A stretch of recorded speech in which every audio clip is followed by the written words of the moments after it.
नहीं ठीक है, तो ऐसे ही बोल रहा था।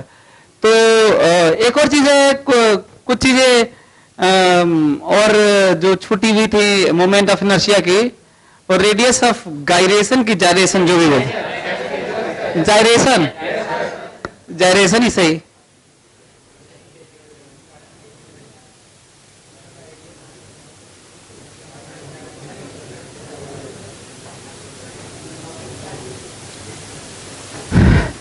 किताबों में तो ऐसे लिख दिया, बस इक्वेट कर लीजिए, लेकिन समझाया कम है। मैं आपको बताता हूं कि इसका क्या सेंस है। रेडियस और जायरेशन बैलेंसिंग के लिए यूज करते हैं हम लोग,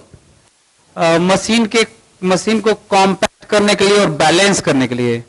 तो क्योंकि मशीन के अंदर बहुत सारी रोटेटिंग बॉडी होती है, तो फॉल कर रही होती है, तो उसको एंगुलर मोमेंटम लेके उनको बैलेंस करना होता है।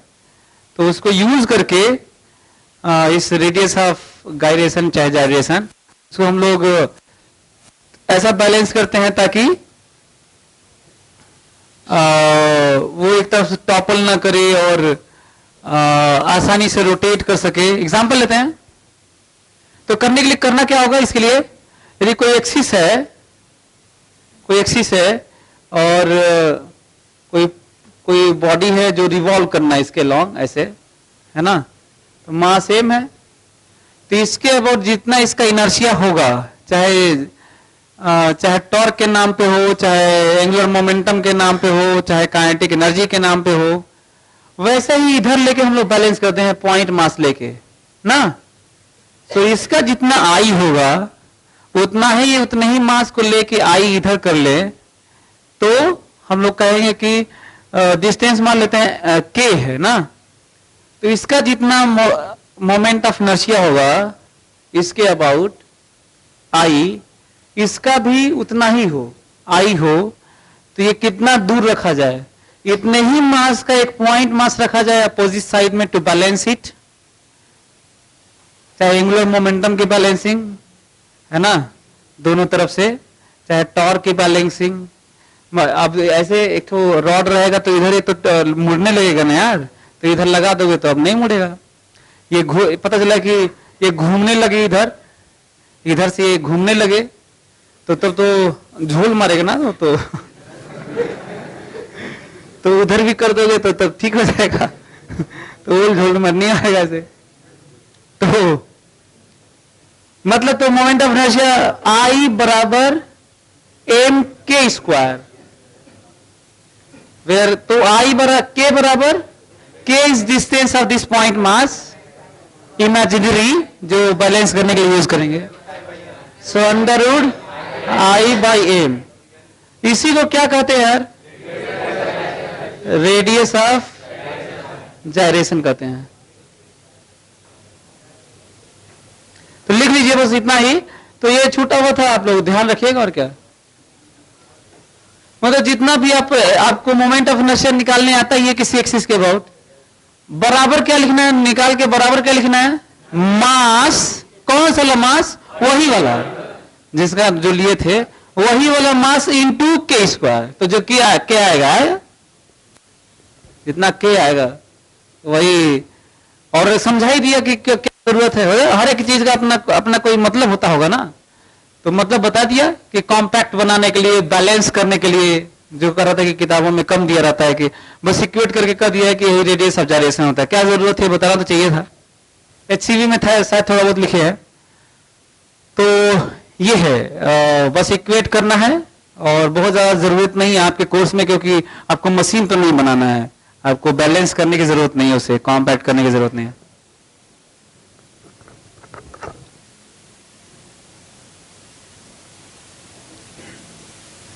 तो डिस्क अपने एक्सिस के अबाउट रेडियस ऑफ जायरेशन बता दोगे? डिस्क अपने एक्सिस के अबाउट बताओ। r/√2 जितना हुआ बराबर m के स्क्वायर, तो mr²/2 समझ आ रहा है। अपने रेडियस ऑफ जायरेशन के लिए आई बराबर एम के स्क्वायर लिखना है। आप जानते हैं आई कितना होता है, बराबर M k square what is value of k? Disc है। सॉलिड स्फीयर का, सॉलिड स्फीयर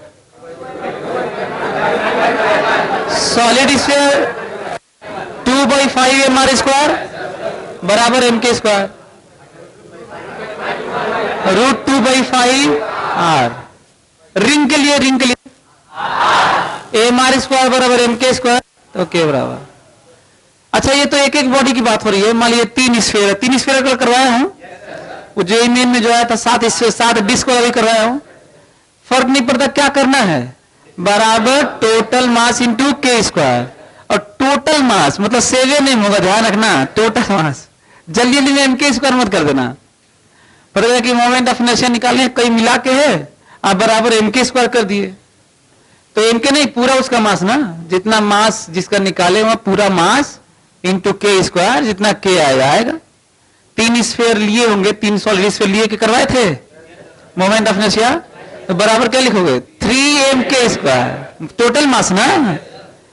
तो यही बस इतना ही है, रेडियस ऑफ जायरेशन मतलब इक्वेट करिए उसी बॉडी का मास इंटू के स्क्वायर, के जितना आएगा उसका मतलब ये है कि उतना ही मास लेके हम अपोजिट साइड में इतनी दूरी पर लगा देंगे, तो जितना काइनेटिक एनर्जी इसका होगा उतना ही इस पॉइंट मास का होगा, जितना एंगुलर मोमेंटम इसका होगा घूमने में उतना ही इसका होगा, सब कुछ वैसे ही होगा ना। तो इसलिए उस बैलेंस के नाम पे करते हैं। एक ये हुआ, और एक और रोलिंग वाले में हम लोग तो राफ्ट वाला नहीं किए थे क्या, 1 2 और 3 ऐसे करवाए थे, नहीं करवाए थे रोलिंग वाले में, तो वो अभी कर लेते हैं, देखते हैं आप लोग कर पाते हैं। क्वेश्चन लिखिए तो, हमको तो याद आ रहा था कि करवाए यार। क्वेश्चन लिखो।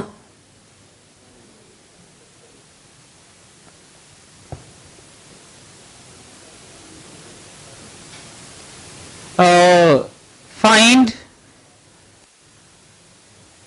translational velocity of center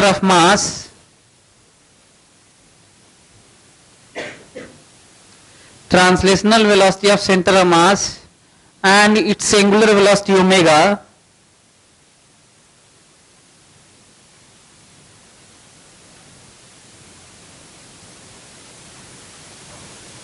of each wheel in each case.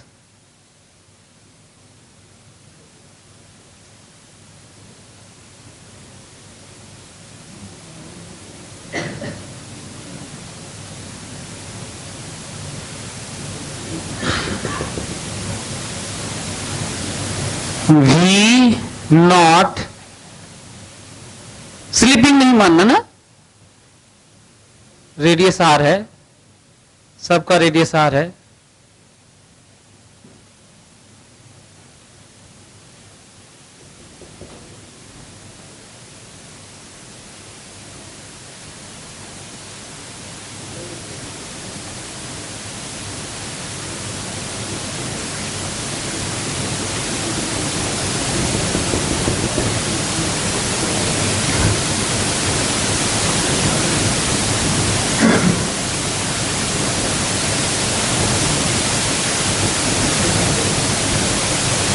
कहीं पे स्लीपिंग नहीं है ना, कैसे समझ में आ गया आप लोगों को?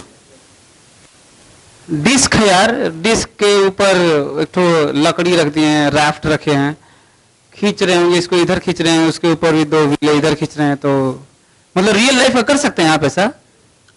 इसको सिलेंडर पे रख लेना, मान लो डिस्क गिर उड़ जाएगा तो सिलेंडर पे रख लेना, सिलेंडर पे रख के और उस पर लकड़ी रख लेना, फिर 2 और सिलेंडर रख लेना, उस पर एक और लकड़ी रखना, एक को इधर खींचना, को उधर खींचना, और मान लेना कि सड़क नहीं रहा है। करो, क्या बताना है मालूम है ना आप लोगों को? घूमेगा भी, डिस्क घूमेगा भी और चलेगा भी, तो बताना है कितने से चलेगा और कितने से घूमेगा, मतलब ओमेगा बताना है आपको, बताना है कितना ओमेगा है और कितना वी है, वीसीएम।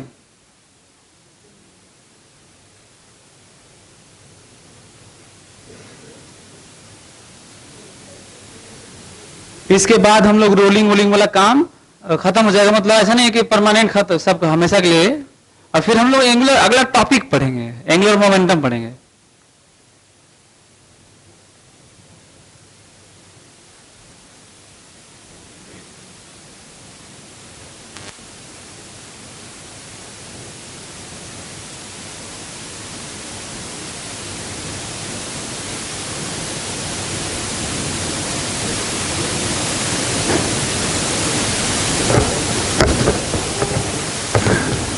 देखो फिजिक्स में कितना इंटरेस्टिंग क्वेश्चन होता है ना। आपको यदि कहा जाए कि ऐसे करके खींच दो तो लब से खींच दोगे, कहा जाएगा भी बता दो, नहीं ये तो दिक्कत है थोड़ा।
चलिए मैं बताता हूं, देखिए हो गया। चलिए मैं करता, देखिए तो पहले ये नीचे लो तो आसान था, क्यों क्यों कैसे आसान था बताऊं आपको। बताइए, ये यदि ये इधर चल रहा होगा तब तो ये वाला पॉइंट इधर चल ही रहा होगा, और आपको पता है कि जितना ये होता है उसका आधा ही होता है। याद है ना कि जितना VCM होता है उसका 2 गुना होता है। वो पाप वाला ये रोल कर रहा है ना नीचे ग्राउंड पर, तो ये V0 है, तो ये कितने से जा रहा है V0/2 से। और आपको ये भी पता है कि जितना ये होता है V0/2/R करने पे ओमेगा आ जाता होगा। तो हो गया, नीचे वाला तो हो गया है, नीचे वाला हो गया। ऊपर वाला थोड़ा दिक्कत है ना, तो ऊपर वाला देख लेते हैं। ऊपर वाला ऐसा करते हैं कि माना कि ये V से चल रहा है और कितने से घूम रहा है, ओमेगा से। ठीक है, V से चल रहा है और ओमेगा से घूम रहा है। अच्छा, आइडिया दिमाग में आ रहा है कि उल्टा कैसे V पता नहीं क्या ओमेगा किधर होगा, तो फर्क नहीं पड़ता है, अपने साइन के साथ सब आ जाता है। बस सही करने की जरूरत है, स्लिपिंग नहीं करने की जरूरत है। चलो बताओ, यदि ये V से चल रहा होगा, ओमेगा से घूम रहा होगा, तो ये वाला पॉइंट कितने से आगे चल रहा होगा बताओ, ये वाला तो V का बताओ। नहीं, इसके अनुसार V प्लस चलने के कारण आगे और घूमने के कारण आगे ही है। और जितनी वेलोसिटी आई है वो इसके बराबर होनी चाहिए, ताकि दोनों के बीच में रिलेटिव मोशन ना हो, स्लीपिंग ना हो, रिलेटिव रेस्टनेस होनी चाहिए। पढ़ाया हूं, नहीं तो स्लीपिंग हो जाएगा। दो कांटेक्ट पॉइंट की वेलोसिटी अलग अलग हो जाएगी तो स्लीपिंग इसे ही तो कहते हैं यार, इसे ही स्लीपिंग कहते हैं ना, इसे कि एक और दूसरे के बीच में। सो V0 सही है। अच्छा ये बताओ, यहां पे चलने के कारण आगे और घूमने के कारण पीछे, चलने के कारण घूमने के कारण, तो अब तो इधर ही जाना होगा, क्योंकि पता है कि ये वाला पॉइंट किधर जाना चाहिए, इसी के साथ जाना चाहिए ना। तो इधर की तरफ वेलोसिटी बताओ, ओमेगा R माइनस V। ये समझ में आ रहा है? इस पॉइंट की velocity omega R minus V। यही ना पढ़ाया हूं, बराबर क्या होना चाहिए, V0। सॉल्व करो, आंसर आएगा।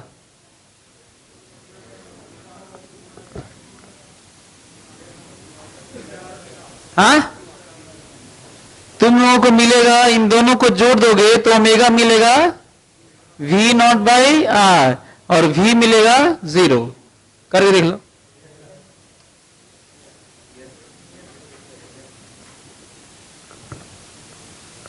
अच्छा, लग भी रहा था नहीं, ये वाला इधर जा रहा हो, ये वाला इधर हो, तो यहीं पर रह के घूमेगा और क्या होगा। देखने में लग भी रहा था।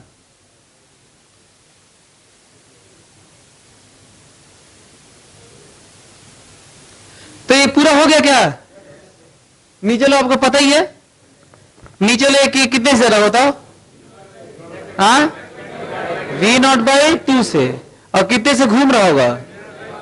हाँ, V0/2 बार।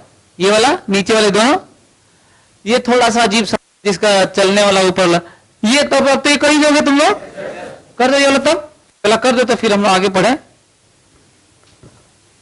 पहला बता दीजिए जल्दी फटाक से।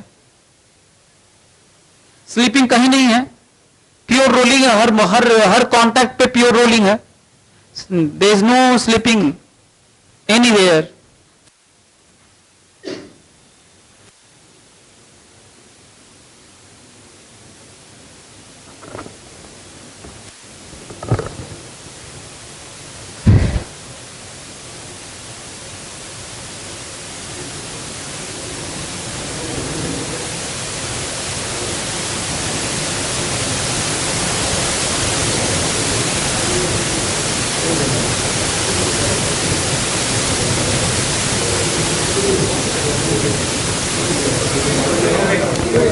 हाँ, 2V0। अच्छा, इसका तो हम लोग को पता ही है ना, ये कितने से आ रहा होगा? हाँ, ये आपको पता है कि जितना ये चलता है उसका ये 2 गुना होता है, या जितना ये चलता है उसका ये आधा होता है। तो जरा बताओ ये कितना है? और ओमेगा कितना बताओ? 3V0/, मतलब जितना VCM होता है बाई आर होता है ग्राउंड वाला। तो इसकी दिक्कत है क्या? अच्छा, इस जैसे इसको करते हैं वैसे इसको भी कर सकते हैं, लेकिन थोड़ा जल्दी के लिए कर दिए हैं।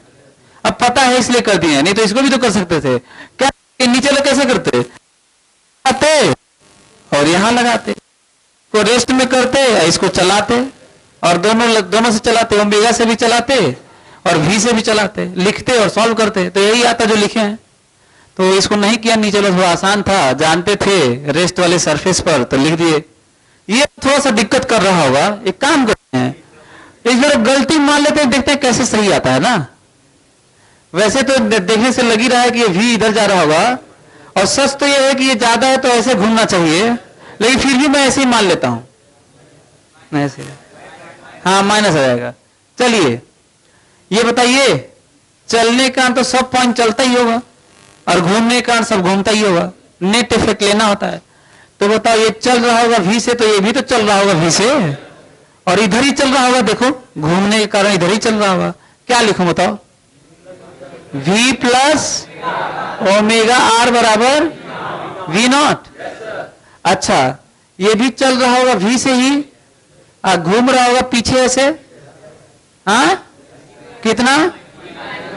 V माइनस बराबर 3V0। निकाल लोगे तुम लोग? निकालो, आंसर आएगा।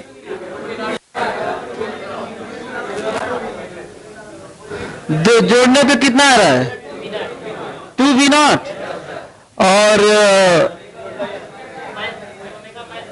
और ओमेगा कितना आ रहा है?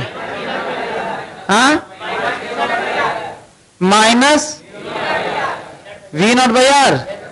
इस माइनस का मतलब समझ में आता है? जो माने तो सही, उल्टा है, उल्टा है। और यदि ये प्लस आया है तो वैसे ही है। क्या इधर माने होते तो नहीं आता, वो भी माइनस आ जाता, वो भी माइनस आ जाता।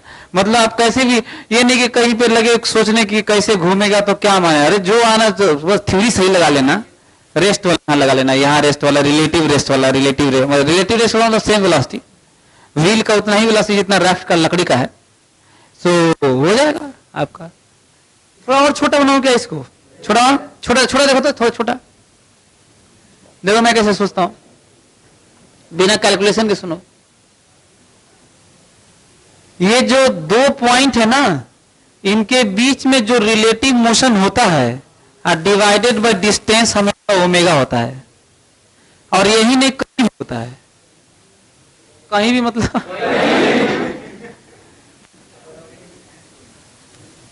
मतलब अजीब सा मोशन हो तो ओमेगा 2 कहीं भी, ओमेगा कैसे निकलेगा रोटेशन वाला? क्या करेंगे?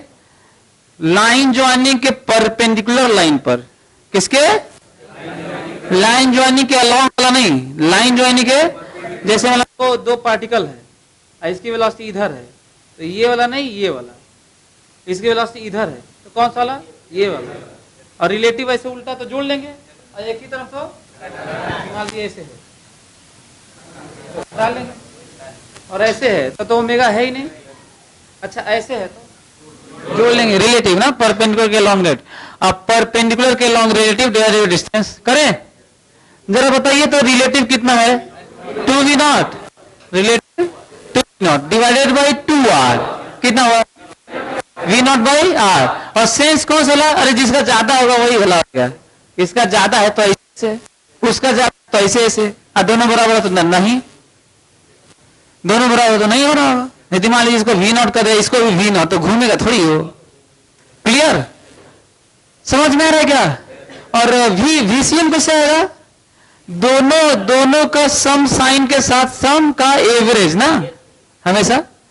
सो सम का एवरेज बीच वाला, तो कितना होगा?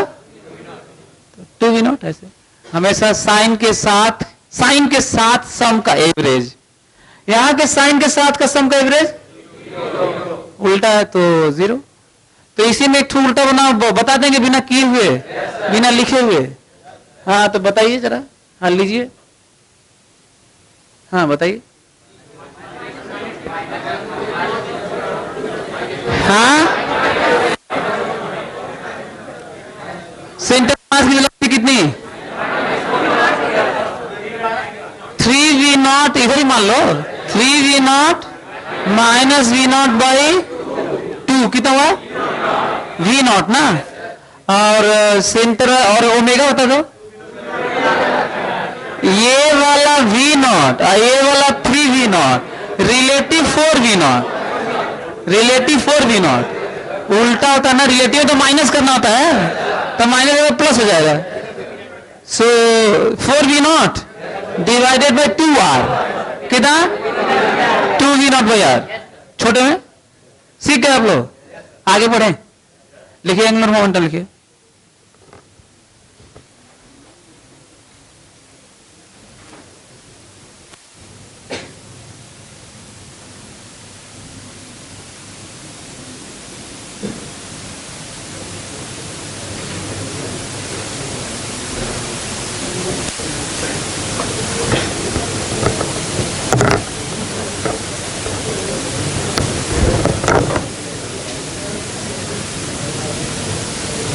तुम लोग को वैसे पढ़ाया था जब मैं स्ट्रिंग के ढीला और टाइट होने वाला था, और वहां पढ़ाया था रिलेटिव मोशन में। कहिए तो फिर से याद दिलाया तो आपका मन करता है तो फिर से लिख लीजिए। चलिए, कहीं भी दो पॉइंट के बीच में इंडिपेंडेंट हो तो भी ओमेगा बताने जा रहा हूं, ध्यान से। यदि ओमेगा डिफाइन करना है ना, एक दूसरे के रिस्पेक्ट में कैसे ओमेगा होगा, तो मान लेते हैं एक पार्टिकल ए है, एक पार्टिकल बी है, दोनों के बीच का डिस्टेंस है, और इसकी वेलोसिटी va है रैंडमली, और इसकी वेलोसिटी vb है।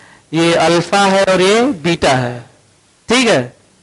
इसमें मैं rate of decreasing time, decreasing distance के बारे में बताया था इसको यूज करके, लेकिन वहां पे आप लोग क्योंकि ओमेगा पढ़े नहीं थे तो आप फिर से बता देता हूं, फिर से रिवीजन टाइप का। तो आपका मन कर सकता है, मन करता है तो लिख सकते हैं हेडिंग के नाम पे वो जो एंगुलर मोमेंटम लिखो उसको काट दो, फिर लिख लो, फिर एंगुलर मोमेंटम लिख लेना। एंगुलर मोमेंटम हटा के एंगुलर वेलोसिटी लिख लो ना। पूरा काट दिए क्या? ठीक है, काट दिए। तो दो पार्टिकल के बीच में मैं क्या बताने जा रहा हूं? रेट ऑफ डिक्रीजिंग डिस्टेंस और ओमेगा ना। तो ओमेगा यदि कहें कि ए का बी के रिस्पेक्ट में ए का ओमेगा बताइए, मैं तो सीधा जनरल बताने जा रहा हूं, जबकि ओमेगा जनरली आपको मिलेगा किसी रेस्ट वाले रिस्पेक्ट में, ओरिजिन के रिस्पेक्ट में ही रहता है। मैं तो जनरल बता रहा हूं, मैं तो ऐसे के रिस्पेक्ट में बताने जा रहा हूं जो चल रहा है, मतलब ए जो चल रहा है उसके रिस्पेक्ट में बी जो चल रहा है उसका ओमेगा बताइए। बहुत होगा तो क्या करोगे? ए रुका रहेगा, क्या ए की वेलोसिटी नहीं रहेगी, तो क्या करना क्या है तब? इसको तोड़ना है, along the line joining and perpendicular to the line joining. सही है, along the line joining and perpendicular to the line joining, सही है। Omega of B with respect to A, that is velocity of B with respect to A along perpendicular direction divided by distance between them, A B, distance between them, A B B है, कोई फर्क नहीं पड़ता, मैं magnitude बता रहा हूं अभी। सो कितना होगा, रिलेटिव बता सकते हैं ना, relative V B sine beta minus V A, उल्टा रहता तो जुड़ जाता, के साथ लिखोगे जुड़ जाएगा।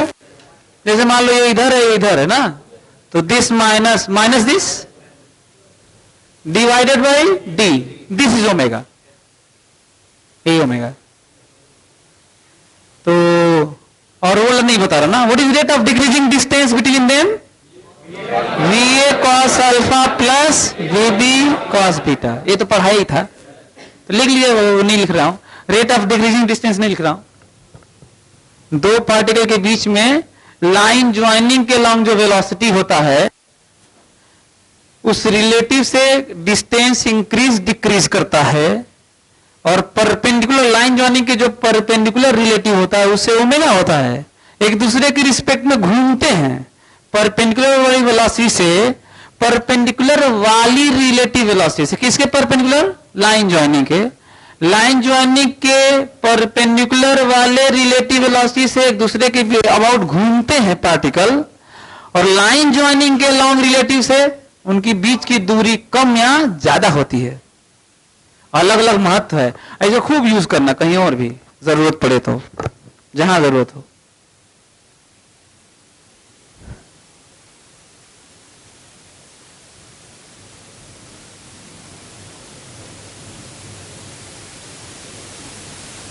बल्कि अच्छा है कि एंगुलर मोमेंटम से आपको पहले ही जस्ट बता दिया, क्योंकि एंगुलर मोमेंटम में यही परपेंडिकुलर वाला लेना है, परपेंडिकुलर वाला लेके एंगुलर मोमेंटम निकालना होता है, ये जो परपेंडिकुलर वाली वेलोसिटी है लाइन ज्वाइनिंग के।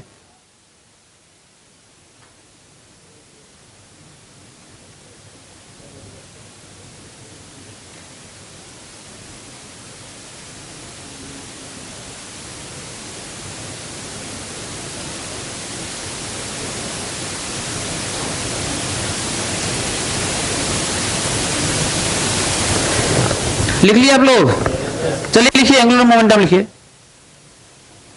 जो भी मैं बता रहा था वही वाला ही लिखा था, कहीं और जरूरत पड़ेगा तो ऐसे ही करिएगा, कहीं भी एंगुलर वेलोसिटी निकालिएगा। फिलहाल तो मैं जनरल निकाल दिया, तो दो पार्टिकल के बीच में, वैसे जनरली होता है किसी पार्टिकल का किसी फिक्स के अबाउट होता है, तो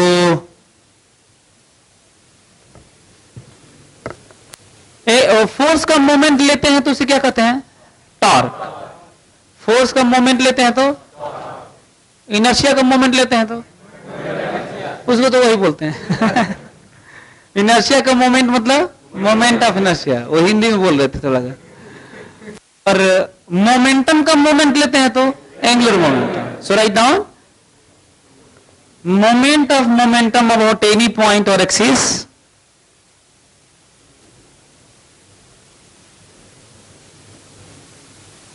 moment of momentum,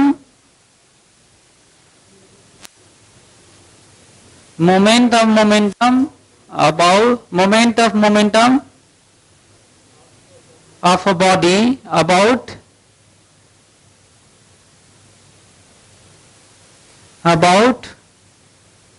any point or axis is known as angular momentum, is known as angular। सो इसका फंडामेंटल जो बेसिक है वो ये देखिए था,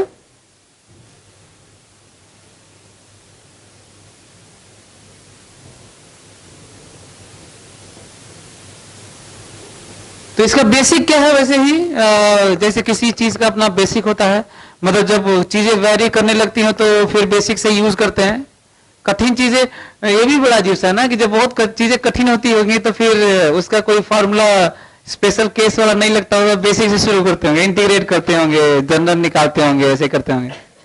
सो बेसिक ज्यादा जरूरी होता है जानना।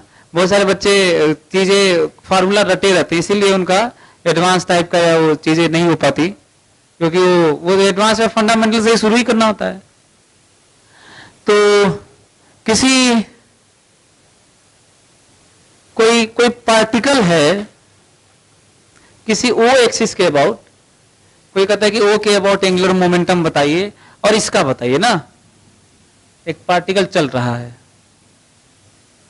एम मास है और वी से चल रहा था, मास एम है, इसका मास एम है। कोई कहे कि ओ के अबाउट, वो फिर से वही वाली बात है कि जब भी कोई पूछेगा बताइए, कोई कहेगा कि एंगुलर मोमेंटम बताइए, तो क्या करोगे? बहुत जरूरी है। किसके अबाउट?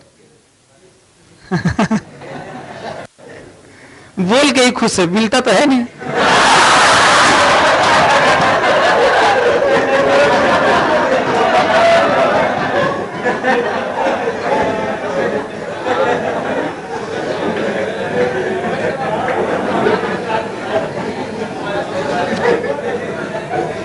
इसी दूसरे खुश हो लिए सब, क्योंकि मिलता तो उनको भी नहीं है। ये देखो,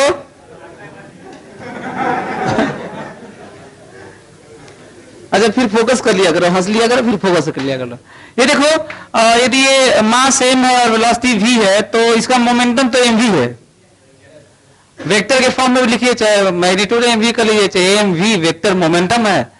कहा जा रहा है ओ के अबाउट बताइए कि एंगुलर मोमेंटम कितना है, तो ये जरूरत है आर वेक्टर की, वी वेक्टर है, और आर वेक्टर कैसे डिफाइन है? From this to this. इसको आगे बढ़ाते हैं ताकि आप एंगल समझ पाए। ये भी आर ही है, यहां तक आ रही है, पर डायरेक्शन तो वही है, मतलब इतना लंबा खींच देंगे तो वो भी आ रही है। शिफ्ट कर लीजिए इसको आगे, इधर शिफ्ट कर लो, बदलता नहीं है ना, वेक्टर नहीं बदलता है। सो वो भी आ रही है, वो आगे तो इसलिए बढ़ाया ताकि आपको एंगल दिखा पाऊं। सो बताइए, मोमेंटम वेक्टर कहिए चाहे वेलोसिटी वेक्टर, डायरेक्शन तो सेम ही होगा। एम टाइम्स वी को ही मोमेंटम कहते हैं यार।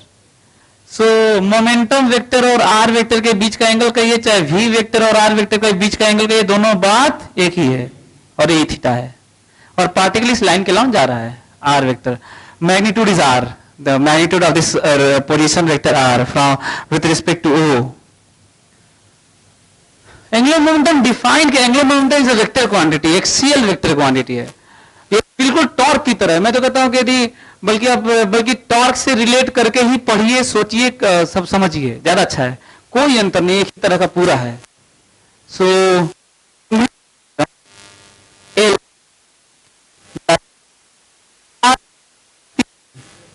डिफाइन डिफिनीशन है ये, मोमेंट ऑफ मोमेंटम। मोमेंटम का मोमेंट लिया हूं मैं, और यदि मैं कहूं है क्या, तो आप कह सकते R mod of P sine theta. अच्छा हाँ, नहीं कोई कहता है कि नहीं मैग्नीट्यूड बताइए, तो विदाउट एरो मैग्नीट्यूड ही है, एरो लगाए हैं तो मॉड लगाए हैं थे, मतलब आर पी साइन थीटा। ये डिस्टेंस है, पोजीशन वेक्टर मॉड है, ये मोमेंटम का मॉड है ये, और ये साइन थीटा है। इसको मैं फिर ऐसे देख रहा हूं, पूरा आर पूरा पी, तो साइन थीटा भी मल्टीप्लाई करना है, पी साइन थीटा या पी आर साइन थीटा ना, मतलब पी परपेंडिकुलर डिस्टेंस दी, सही है। ये कौन सा परपेंडिकुलर? आर साइन थीटा मतलब समझते हैं आप लोग? ये है आर और ये है थीटा, परपेंडिकुलर डिस्टेंस। बताइए आर साइन थीटा किसे कहेंगे? इसे कहेंगे कि इसे कहेंगे? ये आर साइन थीटा है बराबर परपेंडिकुलर डिस्टेंस। आपको नहीं लग रहा कि पूरा टॉर्क की तरह है? इसे क्या कहते हैं? Line of velocity. किसे क्या कहते हैं इसे? और वहां पे क्या था? लाइन ऑफ फोर्स था, यहां पे लाइन ऑफ वेलोसिटी है। फर्क नहीं पड़ता किस मोमेंट। अच्छा ये भी एडवांस में भी इस तरह का भी आया हुआ है क्वेश्चन मल्टीपल चॉइस में। एक ऐसे भाग रहा था, उसका रेडियस वेक्टर दिया हुआ था, और वो भी बहुत आसान सा था, बताना था कि एंगुलर मोमेंटम कांस्टेंट है कि नहीं, एग्जैक्टली ऐसे ही। तो जो फंडामेंटल जानते हैं वो ही कर पाएंगे, ऐसे नहीं कुछ भी आप formula I omega is angular momentum, उसे होगा ही नहीं हो। आई ओमेगा एंगुलर मोमेंटम नहीं होता। आई ओमेगा एंगुलर मोमेंटम तब होता है जब कोई चीज प्योरली रोटेटरी बॉडी हो और ओमेगा उसका हो, आई ओमेगा इज एंगुलर मोमेंटम, है ना। शुरुआत तो यहां से है, वो तो बाद में आता है। तो किसी भी पॉइंट मास का मोमेंट का जो मोमेंटम लेते हैं, मोमेंटम का जो मोमेंट लेते हैं वो एंगुलर मोमेंटम होता है। ये आपका मन करता है तो यहां पे तो ऐसे भी लिख सकते थे यार, यहां पे ऐसे ही लिख सकते हैं, L R cross M V, क्यों? सो एल बराबर एम आर क्रॉस वी भी तो ठीक है। M times R cross V, भाई पी क्या होता है? एम वी होता है, वो भी ठीक है। यहां पे भी इसी तरह लिखा जा सकता था। यहां पे भी क्या लिख सकते हैं? यहां पे एम वी डी लिख सकते हैं ना, यहां भी लिख सकते हो M V R sine theta. अब बात रही कि क्वेश्चन कैसे बनेंगे। सो मैथमेटिकल वाला बता देता हूं, मतलब फिजिक्स का कोई मतलब नहीं है, पूरा प्योर मैथ्स होगा। ये वाला भी होगा, अच्छा है, ये वाला भी होगा। एक पार्टिकल का मास 2 kg है, उसका पोजीशन वेक्टर है 2i + 3j + 4k, उसका वेलोसिटी है 4i - 10j + 2k, then what is angular momentum about origin. तो निकाल दोगे ना फटाक से? करने आता है तो कर लीजिए। क्रॉस लेना है, खोपड़ा नहीं लगना है, परपेंडिकुलर डिस्टेंस कितना आएगा ये तो नहीं, बल्कि यही मैथ्स लगाना है ना, ये वाला। तो जब आई जे के होगा, आई जे के में होगा वी, पी देते हैं आई जे के में, पी देते हैं आई जे के में, और आर दे दे तो भी यही, और यदि वी और आर दे दे तो एम टाइम्स कर लेना और क्रॉस ना। समझ में आया? दूसरा क्वेश्चन सुनो, ये वाला सुनो। यदि दूरी दिया हो ओरिजिन से या किसी का जिसके अबाउट निकालना है तो वो ले लेना, मोमेंटम ले लेना, और साइन थीटा दिया रहे तो ले लेना, पूरा डिस्टेंस लेना और पी का कंपोनेंट लेना। कौन सा वाला कंपोनेंट मालूम है? देखो ये पी है, ये क्या है? तो ये पी कॉस थीटा है और ये पी कॉस थीटा से एंगुलर मोमेंटम, क्योंकि ये कहां से पास करता है? एक्सिस से। वही पूरा फोर्स वाला टॉर्क वाला है, कहां से पास करता है? ये किसके कारण एंगुलर मोमेंटम होता है? परपेंडिकुलर वाले का। सो पूरा का पूरा आर ले लो और कौन सा वाला कंपोनेंट ले लो? परपेंडिकुलर वाला, और आ जाएगा। दूसरा एक और तरीका, पूरा का पी का कंपोनेंट मत लो ना, पी का कंपोनेंट मत लो, आर का कंपोनेंट ले लो। आर का कंपोनेंट कौन सा? परपेंडिकुलर वाला। कहां से परपेंडिकुलर? ओ से। और किस पर? लाइन ऑफ वेलोसिटी पर। वी को आगे पीछे खींच लो, वी कहीं भी हो, यहां हो वी, वहां हो वी, जिसके बाद तो आगे पीछे खींच लीजिए, उसमें परपेंडिकुलर ड्रॉ करिए, जितना डिस्टेंस मिलता है उसे मल्टीप्लाई करिए, और वही है। सो पी की जगह वही। सो हम सबसे ज्यादा 90% ज्यादा कौन सा यूज करने वाला हूं मैं? ये लास्ट वाला एम वी डी। क्या यूज करूंगा? M V D, where M is M, v is v speed, and d is perpendicular distance from on which, from point about which you have to find out angular momentum on line of velocity. Clear? लिख लीजिए, angular momentum ये होता है fundamental, इसके अलावा होता ही नहीं है। और हम लोग जो इसके बाद जो पढ़ेंगे वो हम लोग कुछ चीजें याद रख लेंगे जल्दी से करने के लिए, और रहेगा यही, नया नहीं होगा, ये इसी का सम होगा, है ना, इसी का इंटीग्रेशन होगा, कुल पर रहेगा इसी का। फंडामेंटल ये डेफिनेशन है ना, ये फंडामेंटल डेफिनेशन होता है। और क्या कहते हैं ना कि फंडामेंटल वीक है, बेस कमजोर है इसका, सब जगह ध्यान दीजिएगा इसका। पेरेंट्स आते हैं तो यही बोलते ना, जब बेस पढ़ाते हैं, फंडामेंटल पढ़ाते हैं तो उस दिन क्लास ही नहीं करता उनका बच्चा, और कहते हैं कि इसका बेस मजबूत बनाइए जरा। तो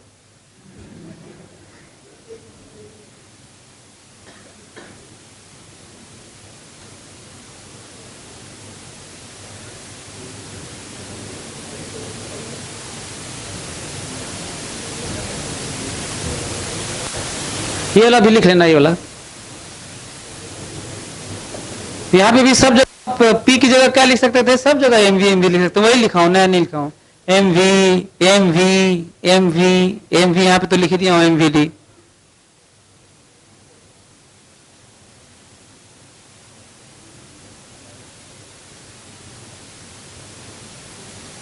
तो अभी मैं एक छोटे से पार्टिकल पॉइंट मास का चलते हुए इन मोशन का मैं किसी के अबाउट एंगुलर मोमेंटम डिफाइन किया।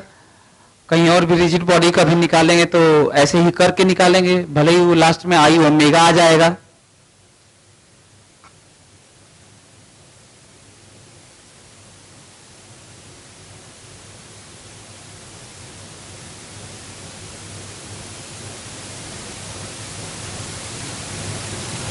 एक और बहुत बड़ी चीज नोटिस करने वाले पॉइंट देखो तो, ध्यान सुना तो, यदि मैं कहूं कि कांस्टेंट वेलोसिटी से एक पार्टिकल जा रहा है, बहुत बड़ा सा क्वेश्चन जो बनता है, जो बच्चे अटेम्प्ट नहीं कर पाते हैं वो मैं बताने जा रहा हूं ना, और इन सब का ख्याल रखना। यदि कांस्टेंट वेलोसिटी से कोई पार्टिकल जा रहा है, तो जा रहा होगा तो किसी पॉइंट से दूर हो रहा होगा। अच्छा, हो सकता है दूर है तो पास में आ रहा होगा, ऐसे हो सकता है। और फंडामेंटल मान लीजिए पैसेज में डिफाइन किया हुआ है कि L बराबर R क्रॉस P होता है, तो आपके दिमाग में क्या आ सकता है, P कांस्टेंट है ना। P क्यों कांस्टेंट है, mv कांस्टेंट वेलोसिटी जा रहा है, तो P कांस्टेंट और R बदलने वाला है। अरे यार, ऐसे जा रहा है तो R बदलने वाला है, हाँ, तो R बदलेगा और P कांस्टेंट है, तो बताइए एंगुलर मोमेंटम बदलेगा कि नहीं। और आंसर है नहीं बदलेगा। प्रॉब्लम क्यों लग तो रहा है, शुरू में तो लग ही रहा है, शुरू में लग रहा है कि ये कांस्टेंट हो और ये बदल रहा।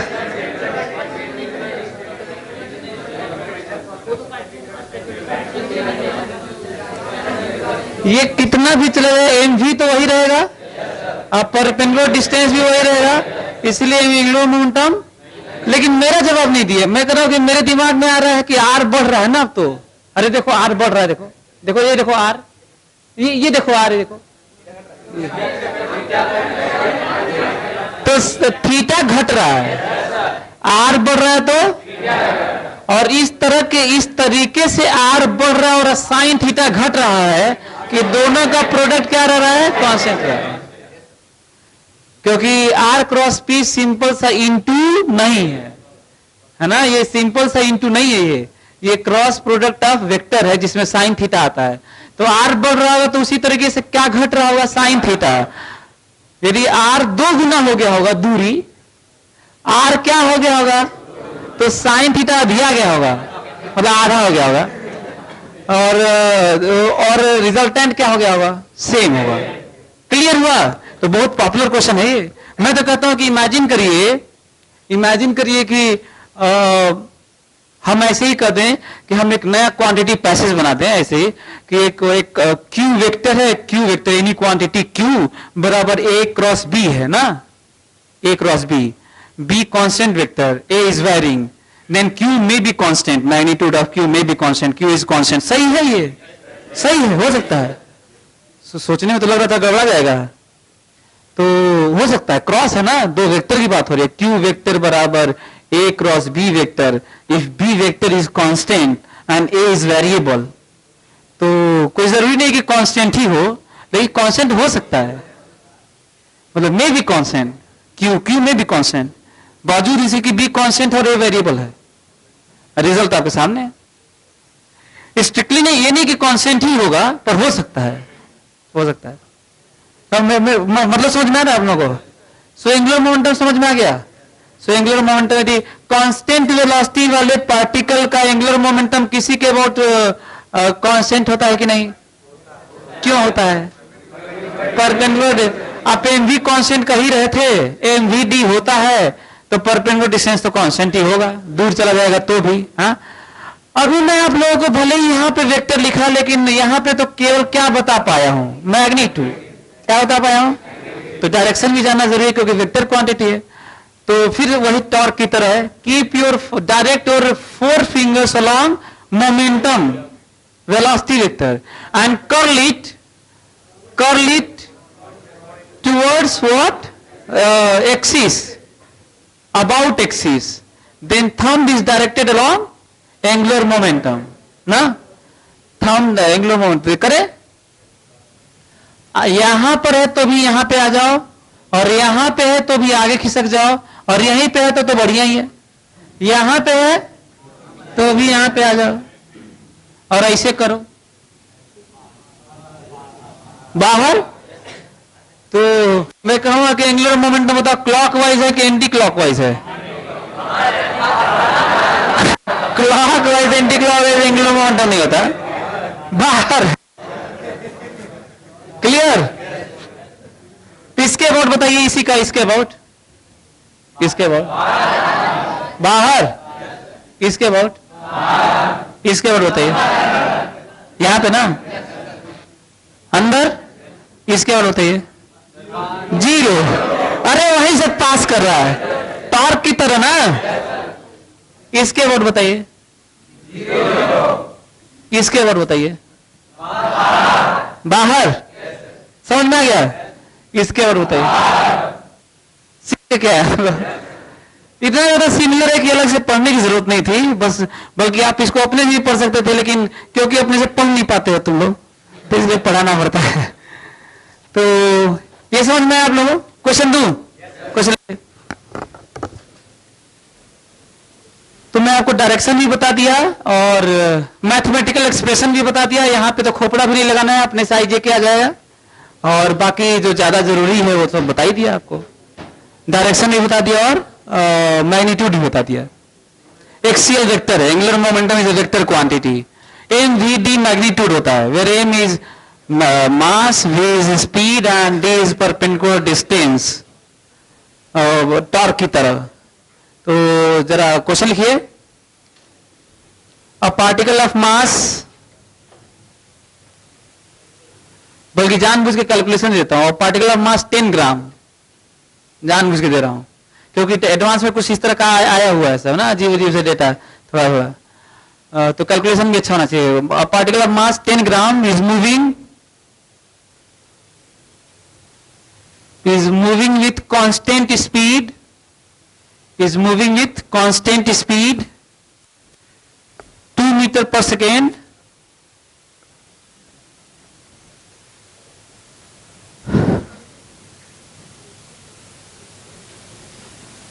a particle of mass 10 gram is moving with constant speed 10 meter to 2 meter per second along a straight line of equation लिखी इधर, y बराबर 2x minus 4, along line y बराबर 2x minus 4 with increasing x,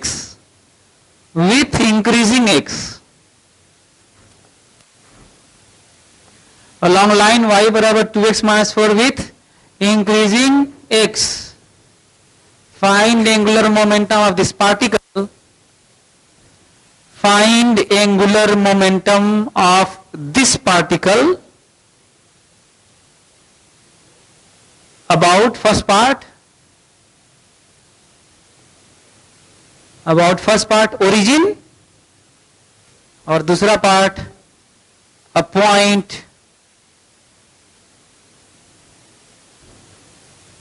2,2।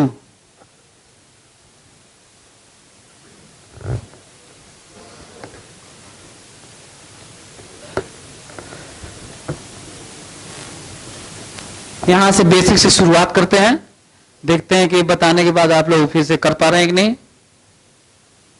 Velocity constant है ना इसका, speed तो constant दिया, velocity constant है, स्पीड कांस्टेंट है, स्ट्रेट लाइन है, तो और क्या चाहिए? और कौन सा वेलोसिटी कांस्टेंट होता है? Straight line motion with constant speed, यही ना वेलोसिटी कांस्टेंट होता है।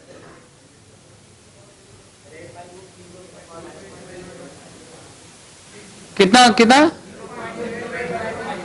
0.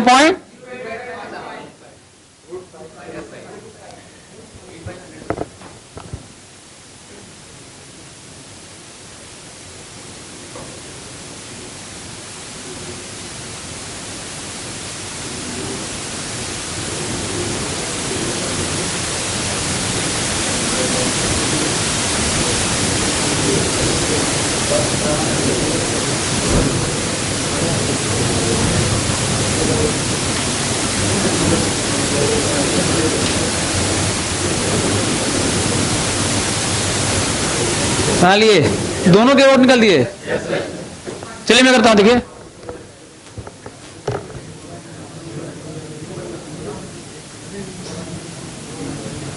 पहले तो लाइन खींच देता हूं। एक थोड़ा बढ़िया ये भी पॉइंट है कि लाइन खींच।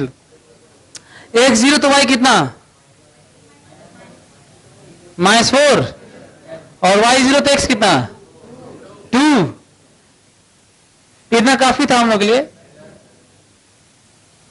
इसी के लॉन्ग चल रहा है और कहीं भी चल रहा है इससे कोई फर्क नहीं पड़ता। एंगुलर मोमेंटम कांस्टेंट होगा कि नहीं? स्ट्रेट लाइन मोशन और कांस्टेंट स्पीड मतलब कांस्टेंट वेलोसिटी का किसी भी पॉइंट के वोट एंगुलर मोमेंटम कांस्टेंट ही होगा, ये जानो पहले। तो ओरिजिन के वोट ना तो परपेंडिकुलर डिस्टेंस निकालने आता है ना आप लोगों को? है तो कर लोगे। हाँ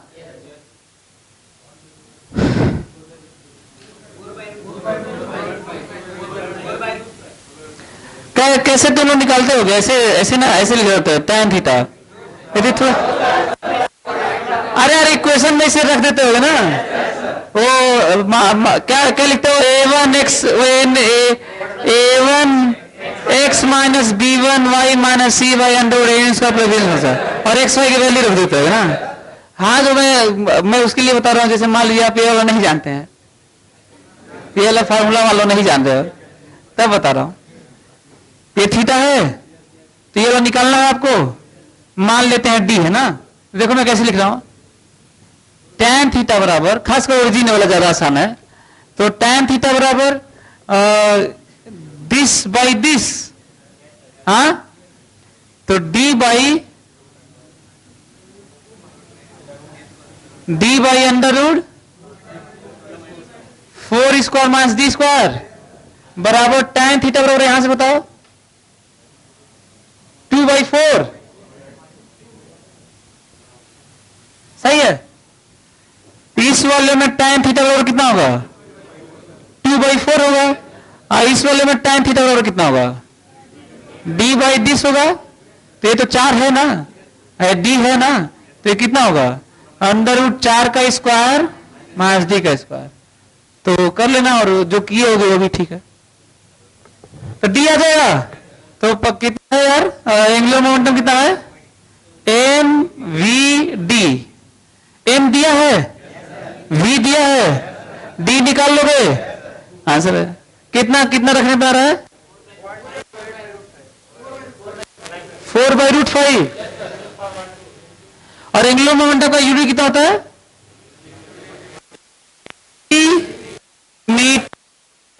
मीटर पर सेकेंड।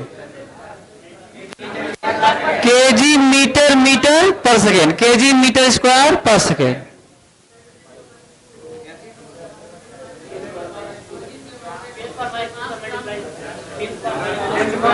अरे यार हाँ, मास का यहां पे ना, तो यहां पे कितना होगा?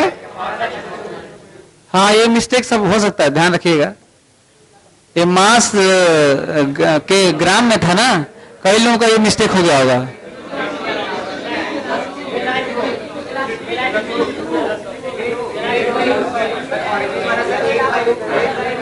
वेलोसिटी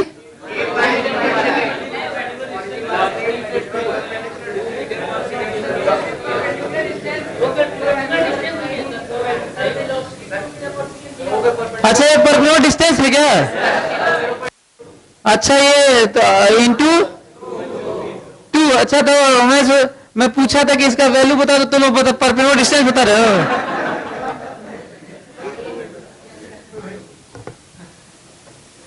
mvd ना, सो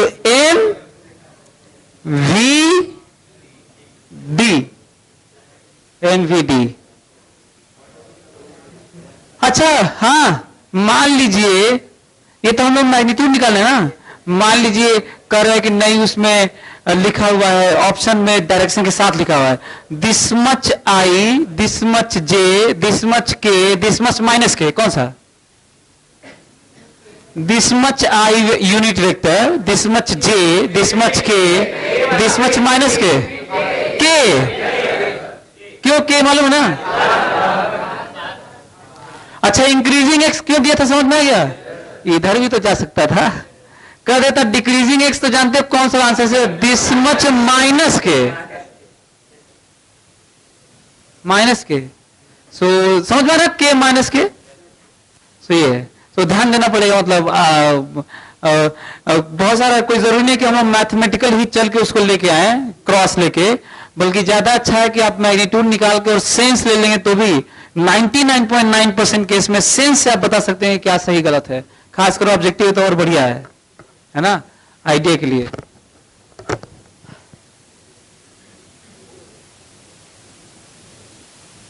फर्क नहीं पड़ता है कितना दूर है, फर्क नहीं पड़ता कहां पर है, ये नहीं जरूरत है कहां पर है तो बताएं, ये कहीं पर भी होगा, आंसर इतना ही है।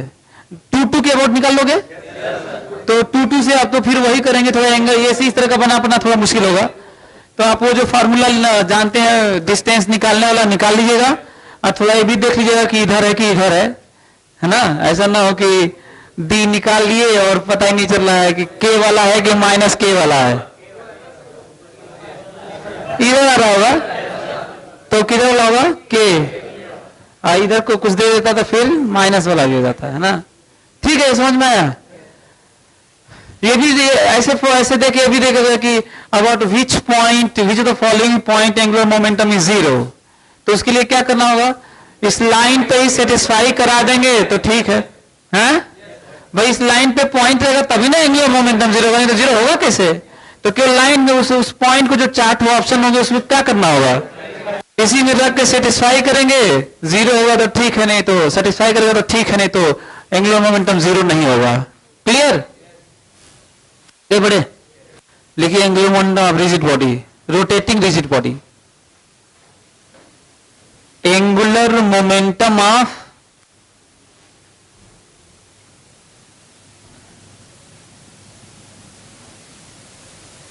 एंगुलर मोमेंटम ऑफ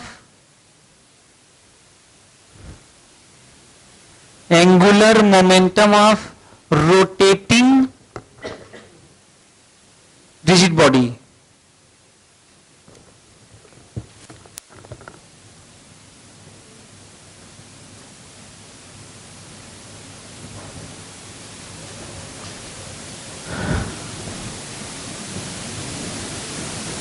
रोटेटिंग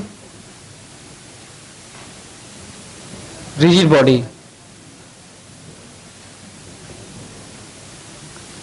इसको देखते हैं। अच्छा हाँ, फंडामेंटल वही है। अब ये बस अंतर इतना है कि हम लोग पॉइंट मास का पढ़े, तो इसमें बहुत सारा पॉइंट मास होगा और क्या, निकालना तो वही है।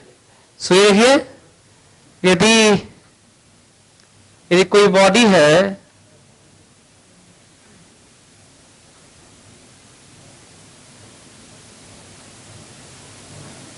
चाहे इसके अबाउट नहीं बल्कि ऐसे ऐसे कर लेते हैं यार, इसके अबाउट, ओ के अबाउट, ये पूरा बॉडी घूम रहा है ना ऐसे, एक्सिस ये है और रोटेशन ये है, एक्सिस ये है। यदि इसकी बात करें ओमेगा से घूम रहा है तो देखते हैं कि एंगुलर मोमेंटम कितना होगा। तो देखिए इस ओ के about angular momentum axis of rotation, ये रहा m1, ये रहा डिस्टेंस r1 और इसकी वेलोसिटी रही v1 और उसकी वैल्यू ओमेगा r1। ठीक है, ये रहा dm2, छोटा छोटा मास। कैसे घूम रहा होगा पता ही आपको, ऐसे अपना सर्कल, r2 v2, ओमेगा सबका कांस्टेंट होता ना। रोटेटिंग रिजिड बॉडी के सारे पॉइंट्स का क्या चीज कांस्टेंट होता है, रोटेशनल क्वांटिटीज। कौन सा quantity, angular quantities, omega alpha और थीटा है ना, डिस्प्लेसमेंट। और क्या चीज अलग होता है, वेलोसिटी, लीनियर वाला सवाल लगा था। सो ये वैल्यू थोड़ा सा इधर ले लेते हैं यार,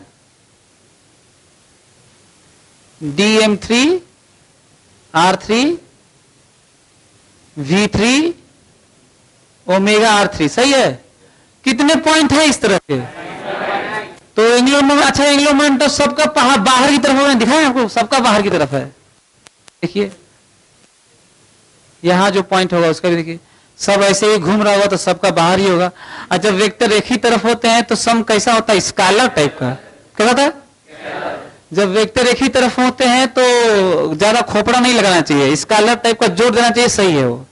4 Newton, 10 Newton, 14 Newton, 2 Newton, 3 Newton, 5 Newton एक तरफ रहेगा तब ना, किसी भी वेक्टर को ऐसे जोड़ना होता है। So L magnitude L, simply L, MVD MVD MVD. So M m1 v1 r1 perpendicular distance है, plus dm2 v2 r2 the perpendicular distance, and so on. dm1 what is v1? omega r1 into r1। देखिए देखिए m v और d perpendicular है, क्योंकि ये तो दोनों perpendicular होते हैं रेडियस वेक्टर के, plus dm2 omega r2 and so on.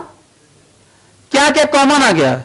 Omega, वही summation dmi ri square.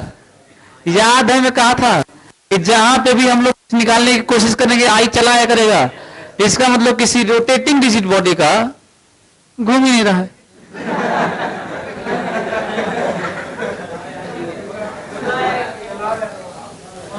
Rotating rigid body का यदि मैं कहूं कि इसका एंगुलर मोमेंटम बताइए, यदि आपके पास ये वाला एक्सप्रेशन ना हो, मास इंटू डिस्टेंस पर मास इंटू डिस्टेंस पर मास इंटू डिस्टेंस, दुनिया का कोई भी आदमी नहीं बता सकता एंगुलर मोमेंटम कितना है, नहीं बता सकता।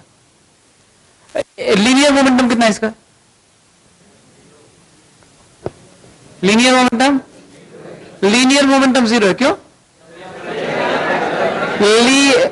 लीनियर मोमेंटम किसी बॉडी का होता है मास इंटू वीसीएम। कितना भी तेज नाचे, नाचने से लीनियर मोमेंटम नहीं होता है, चलने से होता है। लीनियर मोमेंटम केवल किसी का होता है? घूमने के का सेंटर ऑफ मास के बाद घूमने से नेट लीनियर मोमेंटम कितना होता है? 0। क्योंकि कोई इधर जाता है तो कोई इधर जाता है तो कोई, कुल मिला जुला के कुल लीप पोत के 0 हो जाता है। तो लीनियर मोमेंटम ब्लाइंडली आप कहीं भी बता सकते हैं, mass of that body into VCM, कहीं पे भी। So what is VCM? इसका वीसीएम 0, सेंटर ऑफ मास तो नहीं चल रहा है, सो लीनियर मोमेंटम 0 कहीं पे भी। लेकिन वीसीएम ध्यान रखिएगा ना, ये नहीं कि पता कि सेंटर ऑफ मास कहीं शिफ्टेड है और ऐसे से सेंटर ऑफ मास भी कर रहा है, और कभी 0 पढ़ाया है सर, घूमता है तो सेंटर ऑफ मास कहीं दूसरी जगह घूम रहा होगा तो तब 0 नहीं होगा। सो बराबर क्या लिखना है? Omega I. ये I is what? Summation of dmi ri square, moment of inertia. लिख लिए, ये रिजिड बॉडी का I omega is angular momentum. Rotating rigid body का एंगुलर मोमेंटम आई ओमेगा होता है, प्योरली रोटेटरी बॉडी का। लेकिन आप देखिए कि फंडामेंटल से लेके आया हूं, जो हम लोग पढ़े वही वाला, उसमें वहीं से लेके आया हूं, नया तो है नहीं है। एमवीडी ही लिखा हूं मैं, नया नहीं लिखा हूं मैं। एमवीडी सबका सम किया हूं, लास्ट में एक ऐसा सम आ गया जिसे मोमेंट ऑफ इनर्शिया कहते हैं, जिसकी जरूरत है। और that much times omega is known as angular momentum of rotating rigid body.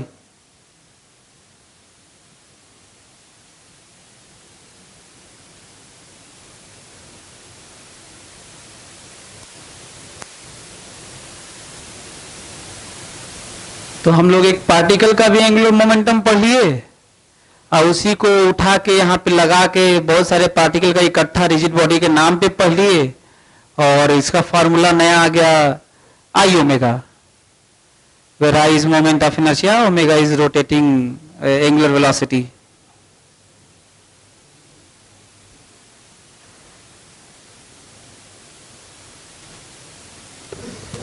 तो ये तब इधर देखिए, एक और चीज लिख ही देता हूं यार, वेक्टर फॉर्म देख लीजिए, वेक्टर फॉर्म एंगुलर मोमेंटम बराबर आई ओमेगा वेक्टर, वेक्टर फॉर्म। जो ओमेगा का डायरेक्शन होगा वही एल का होगा। जरा बताइए तो ओमेगा का किधर डायरेक्शन है, बाहर है, देखिए तो वही एंगुलर मोमेंटम की डायरेक्शन है, जो ओमेगा का डायरेक्शन है, क्योंकि वो I times omega is angular momentum rotating rigid body का।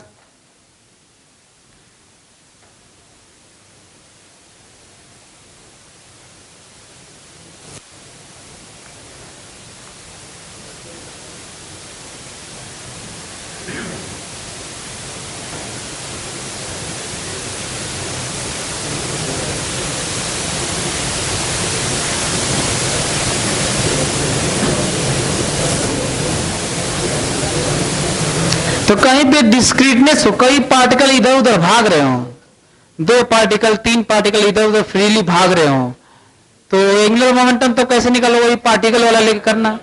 और कोई रिजिड बॉडी घूम रहा होगा तब ये वाला लगा लेना, है ना।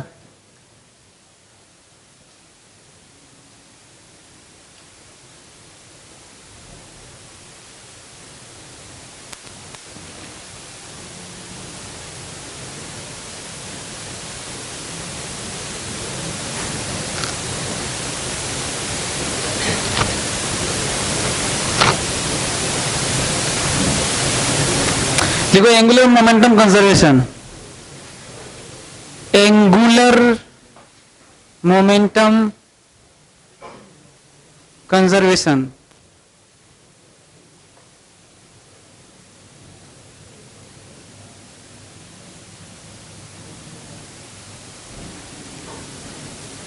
ये एंगुलर मोमेंटम की लीनियर मोमेंटम p की जगह एंगुलर मोमेंटम l है ना, लीनियर मोमेंटम p की जगह एंगुलर मोमेंटम l है, तो वहां पे mv है, तो यहां पे क्या है आई ओमेगा, याद अलग से नहीं करना है, m की जगह i और v की जगह ओमेगा, जो सिंपल वाला होता है वही relate analog. Angular momentum conservation अब खूब पॉपुलर टॉपिक है ना ये, काफी ज्यादा, इसको काफी बड़े स्केल पे यूज करेंगे, मतलब थोड़ा हट के अलग से, लेकिन अलग से हट के क्या, सिमिलरिटी तो वही है। जिस तरीके से लीनियर मोमेंटम कब कंजर्व होता है, कांस्टेंट या कंजर्व कब होता है, जब एक्सटर्नल फोर्स 0 होता है। तो एंगुलर मोमेंटम कंजर्व कब होता है, जब एक्सटर्नल टॉर्क, एक्सटर्नल टॉर्क कहे चाहे नेट टॉर्क कहे चाहे टॉर्क कहे, तो कोई अंतर है क्या, क्यों नहीं अंतर है, क्योंकि इंटरनल टॉर्क तो 0 हमेशा होता है। वहां पे भले ही in absence of external force specifically याद रखने के लिए कि वही आता है नेट में, ये और बात है, लेकिन क्या एक्सटर्नल नाम नहीं लेंगे तो नहीं सही आएगा, कहते हैं कि इन एब्सेंस ऑफ नेट फोर्स, तो भी तो ठीक है, इन एब्सेंस ऑफ फोर्स तो सेंस भी वही नेट ही रहता है। तो एक्सटर्नल क्या, इंटरनल लेके करेंगे भी क्या, इंटरनल का नेट कितना होता है 0 कभी, तो इस तरह इंटरनल टॉर्क भी 0 होता है, इतना ज्यादा सिमिलर है। तो लिखिए एंगुलर मोमेंटम का statement, in absence of external torque, mention external भी कर रहा हूं, ऐसे कोई जरूरी नहीं था, नेट टॉर्क भी कर सकता था मैं। इन absence of external torque angular momentum of any system is always conserved. In absence of external torque, angular momentum of any system is always conserved। और ये ऑब्वियस ही बात है कि किसी के अबाउट ले रहे होंगे ना, वो कोई फिक्स एक्सिस होगा जिसके अबाउट ले रहे होंगे, चाहे जिसके अबाउट टॉर्क 0 होगा उसी के अबाउट ही हो रहा होगा। इन absence of external torque about any axis, then angular momentum about that axis at that point is always conserved, और कंजर्व्ड के आगे भी लिख सकते हैं आल्सो कांस्टेंट, ब्रैकेट में लिख लो। कंजर्व ही नहीं, कांस्टेंट भी होता है। कंजर्वेशन का सेंस तो इनिशियल फाइनल का होता है ना। कंजर्वेशन का सेंस कैसा होता है यार, और कांस्टेंट का सेंस क्या होता है, हमेशा। तो ये हमेशा वाला है ये, लेकिन जरूरत कौन सी होती है ज्यादा, इनिशियल फाइनल। इसीलिए ज्यादा पॉपुलर वर्ड कौन सा है, कंजर्वेशन। कंजर्वेशन वो ज्यादा पॉपुलर है।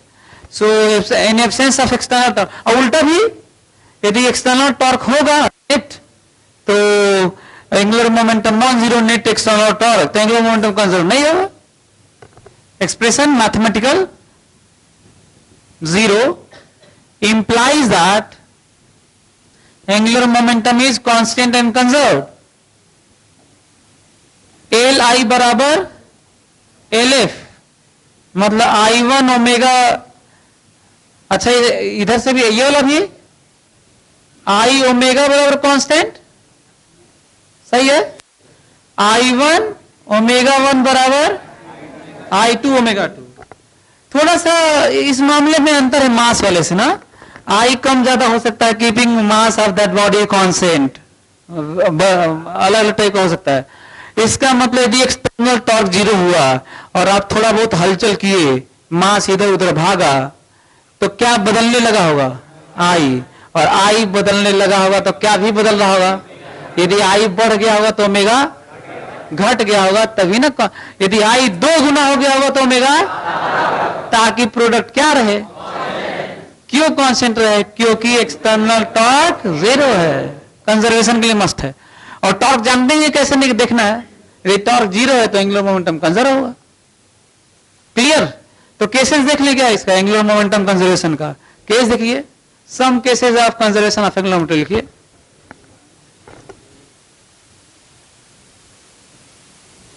क्वेश्चन की जगह मैं ऐसे केस बना देता हूं आपको पढ़ाने के नाम पे। सम सिचुएशन और cases the condition of conservation of angular momentum. ये वाला पहले लिख लो, मैथमेटिकल एक्सप्रेशन। इसको यूज कब करते हैं, जब न्यूमेरिकल वैल्यू इनिशियल फाइनल पाना होता है। इसको कब करते हैं, इंक्रीज डिक्रीज टाइप का। और कंडीशन तो वो तो रहता ही है जब टॉर्क जीरो रहता है, नहीं तो नहीं होगा। फिर से याद दिला देता हूं, यदि आप लोगों को लग रहा है कि मैकेनिक्स का है तो मैकेनिक्स का नहीं है, उस नाम पे पढ़ रहे हैं। भरा हुआ है पूरे फिजिक्स में हर जगह। यदि बात होने लगे कि क्या ब्रह्मांड का एंगुलर मोमेंटम कंजर्व है कि नहीं, तो आंसर है, क्योंकि बाहर से तो कोई फोर्सिंग लग रहा था।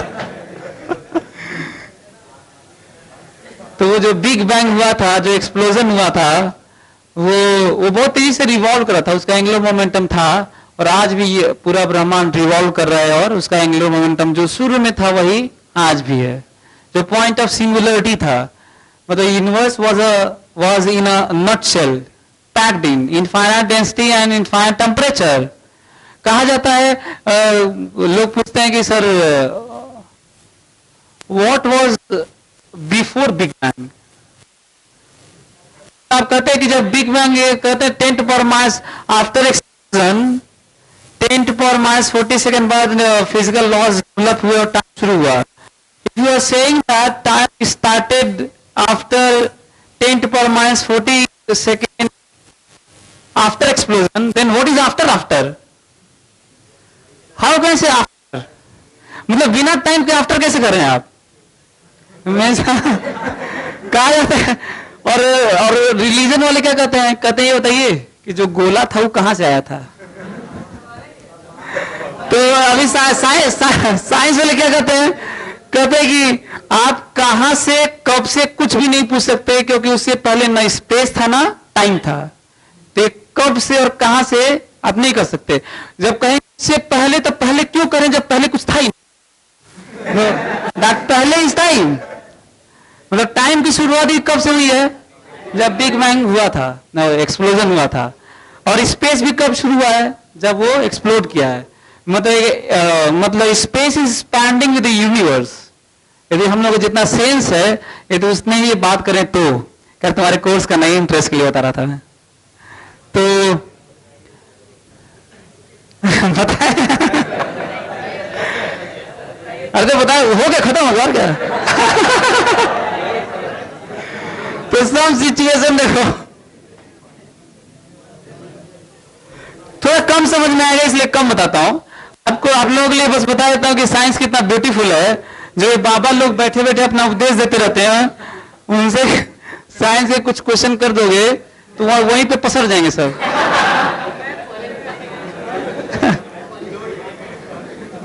पूरी दुनिया को एक्सप्लेन करने वाली दो ही थ्योरी है, क्वांटम मैकेनिक्स।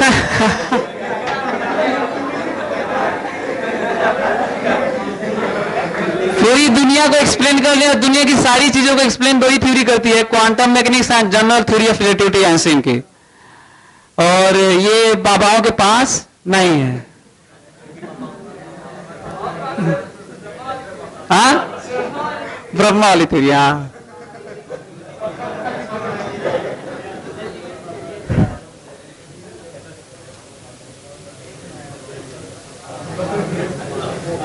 सुने जरा,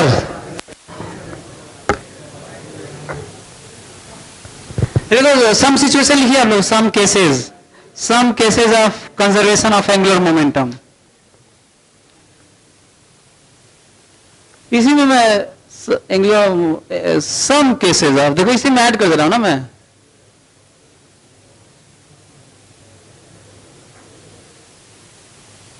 मैं इसमें आगे मिटा दे रहा हूं, इधर लिख दे रहा हूं, उधर कर दे रहा हूं।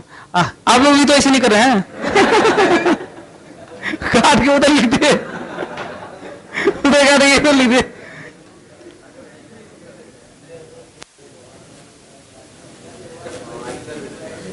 क्या हुआ? भवानी?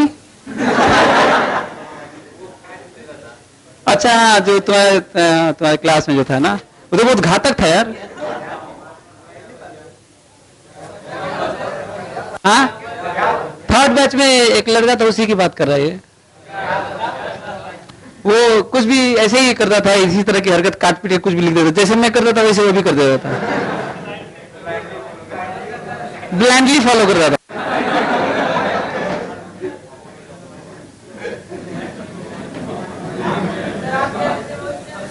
हाँ,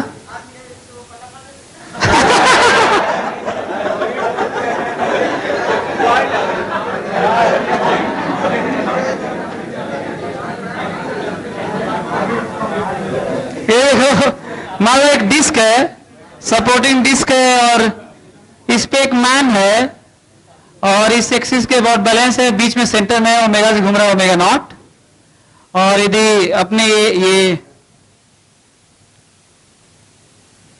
बहुत छोटे से मैं आपको बता रहा हूं ताकि आप बड़े पे खूब यूज करें इसको, कहीं और भी जो एडवांस में भी क्वेश्चन आए उन पे भी आप यूज कर सकते हैं। ऐसे ही जो बुलेट फायर किया गया, एक इधर फायर किया गया, एक इधर ऊपर लगा रोटेट करने, इधर फायर किया जाएगा ऐसे किसी प्लेटफॉर्म पर, रोटेटिंग प्लेटफॉर्म पर, यहाँ पे बुलेट आप ऐसे फायर करें, इस पे ऐसे, तो ऐसे लगे घूमने। इमेजिन कर पा रहे हैं? जैसे मान लीजिए एक बड़ा सा प्लेटफॉर्म है रोटेटिंग, और उस पे इधर मैं खड़ा हूं और उधर आप है ना सेंटर के उधर, अब मैं इधर बंदूक लेके फायर कर दूं और आप यहाँ पे हैं और आप इधर फायर कर दें, तो उधर स्पीड होगा सेंटर ऑफ मास में पड़ेगा, कि जितना उधर फोर्स लगेगा उतना इधर लगेगा, तो इसको जितना उसका मोमेंटम उधर मिला होगा इसको इधर मिला होगा ऐसे। तो बल्कि मोमेंटम की जगह इसमें क्या करना होगा, एंगुलर मोमेंटम कंजर्वेशन होने वाला है ना। तो उसका भी जो फायर किया होगा, उसका जो बुलेट गया होगा, पहले पूरे सिस्टम का नेट, एडवांस का क्वेश्चन बता रहा हूं, नेट एंगुलर मोमेंटम शुरू में कितना था, 0, तो फाइनल भी 0 होना चाहिए ना। तो ये देखिए, इस वाले का, इस सेंटर के अबाउट इस वाले बुलेट का मोमेंटम किधर है, एंगुलर मोमेंटम किधर है, ऊपर। इसका भी ऊपर ही है, इसका भी ऊपर ही है, इसके अबाउट। समझ में आ रहा है? जो बुलेट गया उधर, इसका भी ऊपर ही है, कपल है यार, बुलेट इधर गया। तो जानते हो प्लेटफॉर्म कैसे घूमने वाला, उल्टा घूमने वाला है, ताकि इसका क्या रहे, नीचे, और नेट क्या रहे, 0। मतलब आप फायर इधर करेंगे गोली तो ऐसे घूमेगा ये, मैं उधर भागने लगूंगा। इमेजिन कर रहे हो ना? अरे गोली नहीं इमेजिन हो तो तोप इमेजिन कर लो। तोप मारूंगा तो ऐसे घूमने लगूंगा इधर की तरफ, तो बोले ज्यादा आइडिया लगा होगा। गोली और पे कुछ नहीं होगा।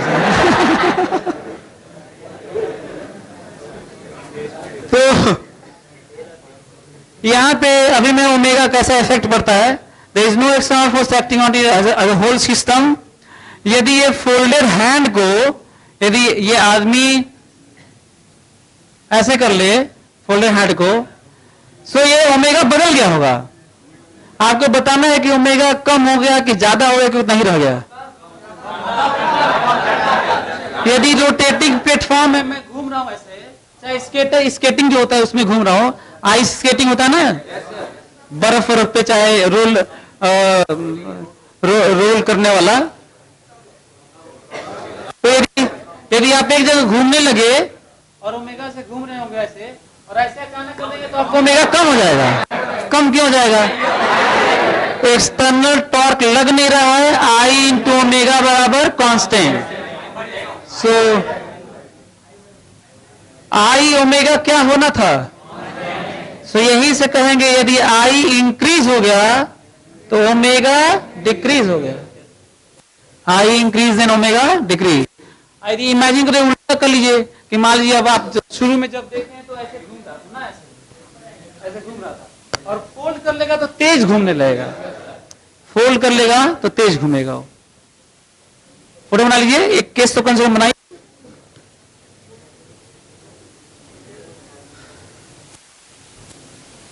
अच्छा हाँ, ये नहीं बताया यार, आई क्यों बढ़ के समझ में आ रहा है?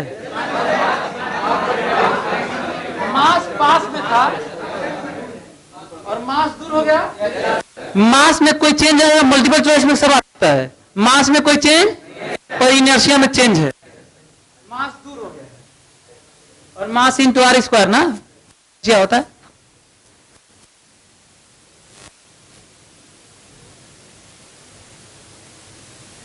तो जब अपने हैंड को स्ट्रेच करता है, वो अपने हाथ को फैलाएगा तो मोमेंट ऑफ इनर्शिया ज्यादा हो जाएगा, और मोमेंट ऑफ इनर्शिया ज्यादा हो जाएगा तो ओमेगा कम हो जाएगा, क्योंकि नेट टॉर्क तो जीरो है। मैं ये भी लिख देता हूं कि पूरे सिस्टम पर मैन प्लस डिस्क मिला के होल टाउ एक्सटर्नल जीरो।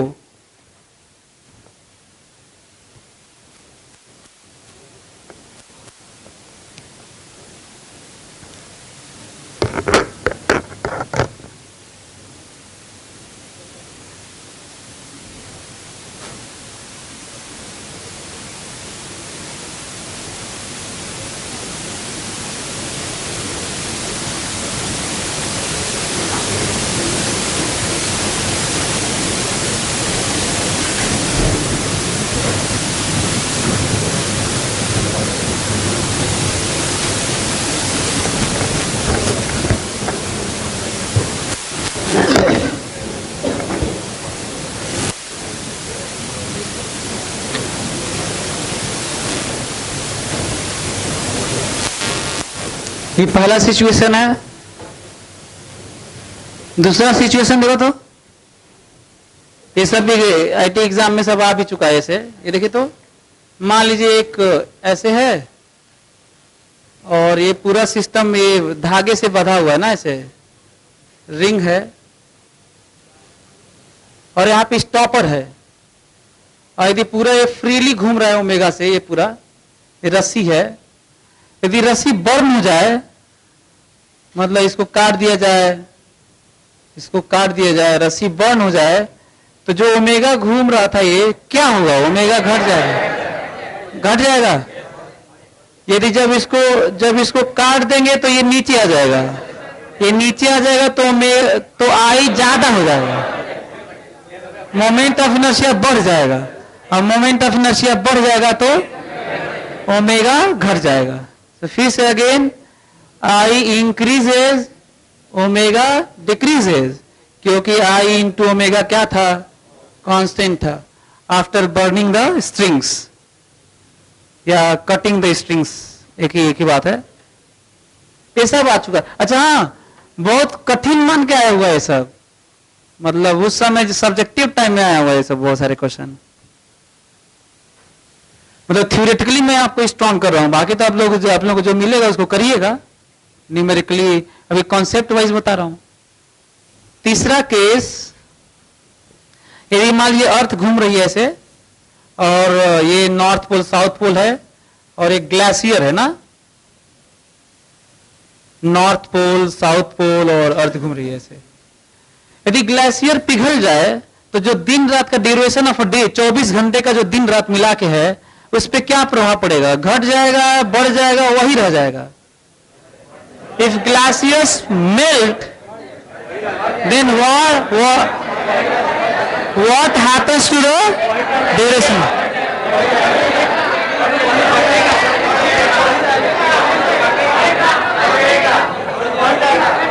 आराम से घटेगा। अच्छा, ऐसे में वोटिंग करवाता हूं, आप लोग बताइए कितने लोग सोच रहे हो कि बढ़ जाएगा? ड्यूरेशन ऑफ डे बताना है, not omega. Duration of day बढ़ जाएगा। कितने लोग सोच रहे हो घट जाएगा? घट जाएगा, ज्यादा लोग हैं। और कितने लोग सोच रहे हो वही रह जाएगा? वही रह जाएगा। तुम इसलिए तो नहीं उठा रही क्योंकि जब कोई नहीं था तो सोचे हम तो साथ देते हैं। ग्लेशियर पिघल जाएगा, जो नॉर्थ पोल साउथ पोल पे फ्रीज है, तो ये पिघल जाएगा ना, तो ये वैसे तो बहुत सारे लोग एक्सप्लेन करते हैं ड्यू टू सेंट्रीफ्यूगल फोर्स, जबकि एक्सप्लेनेशन सही, क्योंकि दुनिया में सेंट्रीफ्यूगल फोर्स नाम की कोई चीज नहीं होती। सूडो फोर्स है ये, रियली फोर्स नहीं होता। नाम तो कह सकते हैं, नाम है तो तभी लिया जा रहा है, लेकिन ये फैक्ट नहीं है। मतलब आई मीन ये रियल फोर्स नहीं है, मतलब इसको लेके एक्सप्लेन नहीं कर सकते। सो बहुत सारे सेंट्रीफ्यूगल लेके यूज करते हैं, किताबों में तो किए हुए हैं। सो आपका मन करता है तो उसको लेके हाइपोथेटिकली कह सकते हैं कि हाँ भाई ठीक है, सेंट्रीफ्यूगल फोर्स इसे दूर लेके आएगा। तो यदि मान लो मैं कहूँ सेंट्रीफ्यूगल फोर्स नाम न लो, वैसे भी गलत है भी, तो कैसे बताएंगे बताइए? अरे हाँ, आई घट जाएगा, आई बढ़ जाएगा। नहीं तो बताना ये बढ़ेगा कैसे? दूर आ जाएगा। दूर क्यों आएगा? इनर्शिया के कारण। किसके कारण? Due to inertia. जो ये घूम रहा होगा पोल पे, तो किधर जाना चाहता है? दूर। और ग्रेविटी वाला खींचेगा तो रहेगा उसी पर दूर जाएगा, है ना? तो ये कौन सा कॉज नहीं है? सेंट्रीफ्यूगल फोर्स नहीं, ड्यू टू इनर्शिया, है ना? तो जहां पे भी सेंट्रीफ्यूगल फोर्स का एक्सप्लेनेशन है, वहीं पे क्या लिख दीजिएगा? सही हो जाएगा, due to inertia, behaviour to maintain its state of motion. So ये पिघल के सब कहां आ जाएंगे? इक्वेटर पे आ जाएंगे, इक्वेटोरियल पोजीशंस पे आ जाएंगे। तो एक्सिस जिसके वो घूम रहा था, तो जब मास पास होगा तो इनर्शिया कम हो, और जब पिघल के इधर आ जाएगा, ग्लेशियर पिघल जाएगा तो कुल वाटर इधर चला आएगा यार। इसीलिए लोग दिक्कत भी बोलते हैं, एक तो वाटर चारों तरफ, एक तो फ्लड आ जाएगा, दूसरा ये चेंज भी करेगा ना, बहुत सारी चीजों को चेंज करेगा। जो नेचुरल बिहेवियर है, जिसके लिए हम लोग एडिक्ट हो चुके हैं, हैबिट में आ गए हैं, वो भी बदलने वाला है, और बहुत भारी संख्या में, बहुत भारी मात्रा में होता है। सो यदि यहाँ पे आ जाएगा तो आई ज्यादा हो जाएगा, आई ज्यादा हो जाएगा तो ओमेगा कम हो जाएगा, और ओमेगा कम हो जाएगा तो time period 2 pi by omega होता है। तो ओमेगा ज्यादा हो जाएगा, ओमेगा आई ज्यादा हो जाएगा तो ओमेगा कम हो जाएगा, और ओमेगा कम हो जाएगा तो टाइम पीरियड ज्यादा हो जाएगा। तो ज्यादा वाले कौन से थे? तुम लोग थे। और कम वाले में तो लोग ज्यादा उठाए थे हाथ ना। सो पिघल जाएगा यदि if glaciers melt then I increases, correspondingly omega decrease. आप अपने अनुसार लिख लीजिए, फिर से वही है, लिखिए इफ ग्लेशियर्स मेल्ट तो आई increases, corresponding omega decreases, and time period increases. Time period, बाकी सब में भी टाइम पीरियड लिख सकते थे, टाइम पीरियड यार घूमने वाला, मैं तो इसी में लिखा हूं ड्यूरेशन ऑफ डे। तो ड्यूरेशन ऑफ डे क्या हो जाएगा? इंक्रीज कर जाएगा, 24 घंटे से ज्यादा हो जाएगा। कल लोग सोच रहे हो कि एग्जाम के समय यही हो जाए।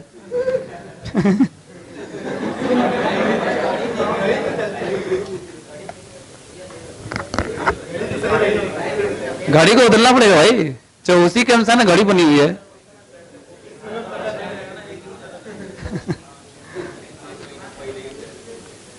डेट भी तो रहेगा मायने ना, कि केवल घड़ी में ही देखोगे।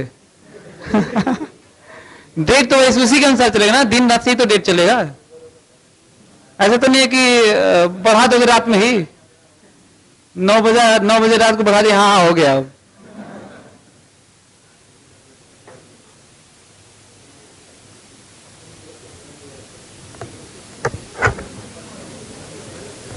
अच्छा ये बताओ, मैं ऐसे ही क्वेश्चन पूछ रहा हूं, जरा इसका जवाब दीजिए आप लोग। ये जो वो मल्टी स्टोरी बिल्डिंग्स बनाई जा रही है, गगनचुंबी इमारतें, गगनचुंबी जानते हैं आप लोग? आसमान को छूने वाली बड़ी बड़ी से, जो मेट्रोपॉलिटन सिटी में दुबई और न्यूयॉर्क, वाशिंगटन, मुंबई, दिल्ली, सब बेंगलोर बनाया जा रहा है, तो इससे ड्यूरेशन ऑफ डे पे क्या प्रभाव पड़ रहा है? वही रह रहा है कि थोड़ा सा घट जा रहा है कि थोड़ा बढ़ जा रहा है? बढ़ जा रहा है। क्यों? आप देखिए, इसी अर्थ का मैटर उठा के आप क्या बना दे रहे हैं? बिल्डिंग। इसी के मैटर को उठा के सब बिल्डिंग बना रहे हैं ना। तो जब यहीं से उठा के बनाते रहे होंगे तो एक्सिस क्या कर दे रहे हैं? उसको दूर करते रहे। मैटर जो ईट उट बना रहे होंगे तो दूर कर दे रहे हैं, और दूर कर दे रहे हैं तो आई बढ़ जा रहा है, और आई बढ़ जा रहा है तो ओमेगा घट जा रहा है, ओमेगा घट जा रहा है तो टाइम पीरियड बढ़ रहा है। कई तो सोच रहे हैं कि अब तो अगली बार मैं बहुत सारा सामान लेके छत पे लेके चला जाऊंगा। मैं जैसे एग्जाम पास में 2 बोरी छत पे 2 बोरी ईटा, तो वैसे जितना जो घर द्वार बन रहा है सब मल्टी स्टोरी बिल्डिंग्स, बहुत ज्यादा प्रभाव नहीं पड़ रहा है ना। यदि आप सोच रहे हैं कि बहुत ज्यादा प्रभाव पड़ रहा है तो ऐसा नहीं पड़ रहा है, लेकिन रियली में बात यह करें कि सही में थोड़ा ही सही घट रहा है, बढ़ रहा है, तब तो आपको क्या बताना होगा? बढ़ रहा है। लेकिन बहुत ज्यादा इनसे प्रभाव नहीं पड़ रहा है, क्योंकि अर्थ का मास 10 टू पावर 23, 24 बहुत हाई ऑर्डर का है। सो उसमें इन सबसे ज्यादा पर, लेकिन गन पॉइंट पे बताना पड़े, है ना, गोली मार दी और सही बताना है, तो तब आपको बताना है ड्यूरेशन ऑफ डे इंक्रीज कर गया है। एक क्वेश्चन कर लीजिए, फिर चलते हैं। एक क्वेश्चन कर लीजिए, बंद करके झोले में रख देते क्या? अभी निकाले हो तुम।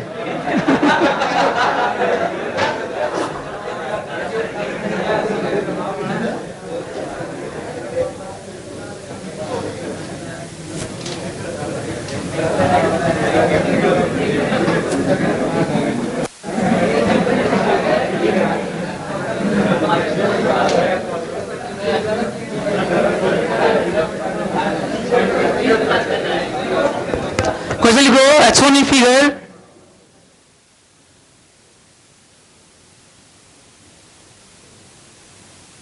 as shown in figure, a disk of mass m and radius r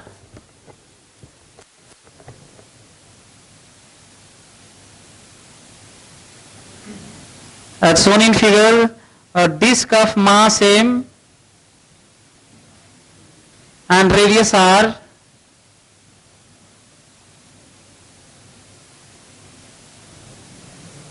is rotating freely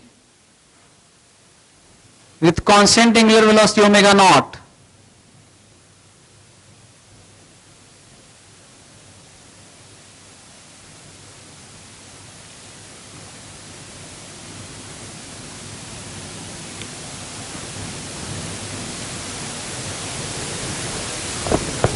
Is rotating freely with constant angular velocity omega naught. If 2 point masses each of value m, if 2 point masses each of value m are put on it,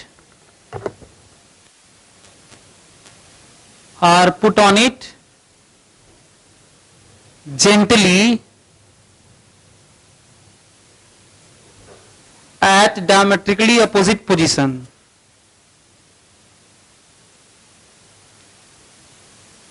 and stick to it, and stick to the disc, are put gently at diametrically opposite position and stick to the disc, then find new angular velocity of the system. इसका चाहे capital M ना, इसका capital M मास था ना, disc का capital M है, इन दोनों का स्मॉल एम है और ओमेगा नॉट से घूम रहा था। क्वेश्चन समझ में आया आप लोगों को?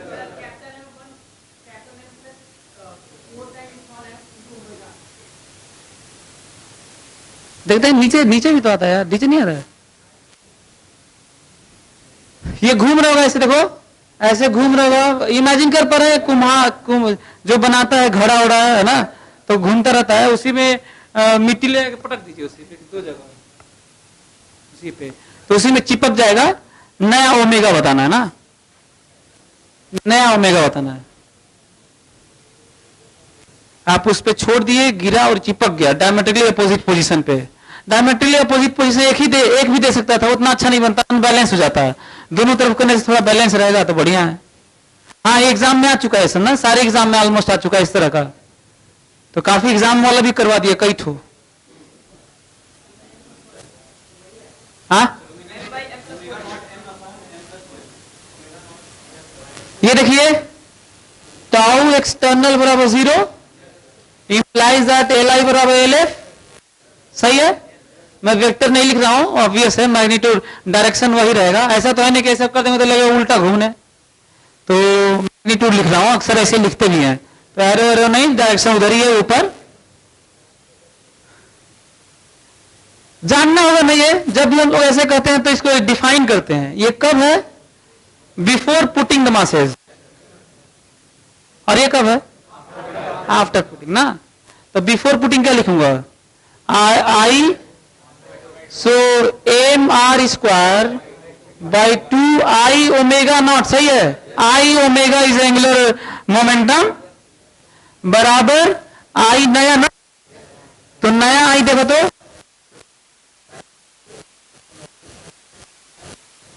ये समझ में आ रहा है?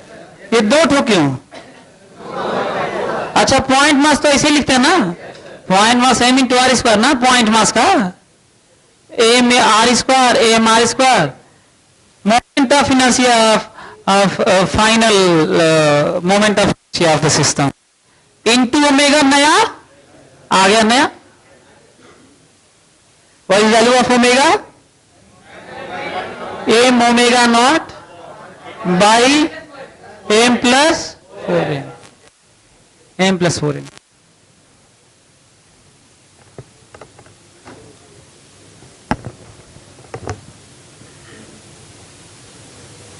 अच्छा, ये बताइए, वो वहां पे वहां पे ऐड कर लेना तुम लोग, जो इसके मैं ऐसे कर रहा था।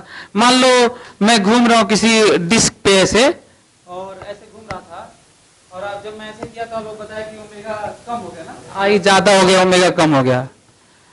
तो आप लोग ये बता सकते हैं क्या कि एंगुलर मोमेंटम ठीक है? ये कहा जाए एंगुलर मोमेंटम क्या हुआ, तो आंसर है वही रहेगा। आई का क्या हुआ? बढ़ गया। ओमेगा क्या हुआ? घट गया।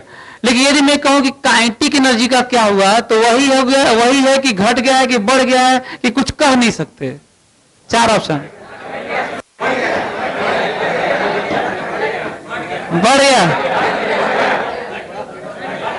आप लोगों को याद है मैं किसकी बात कर रहा हूं? मैं इसकी बात कर रहा हूं।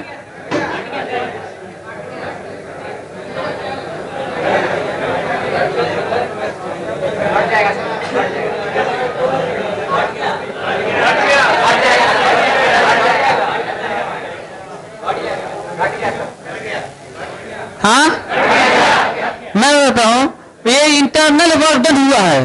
बिना वैसे वर्डन के दुनिया में काइनेटिक एनर्जी बदलती नहीं, यूनिवर्सल लॉ है।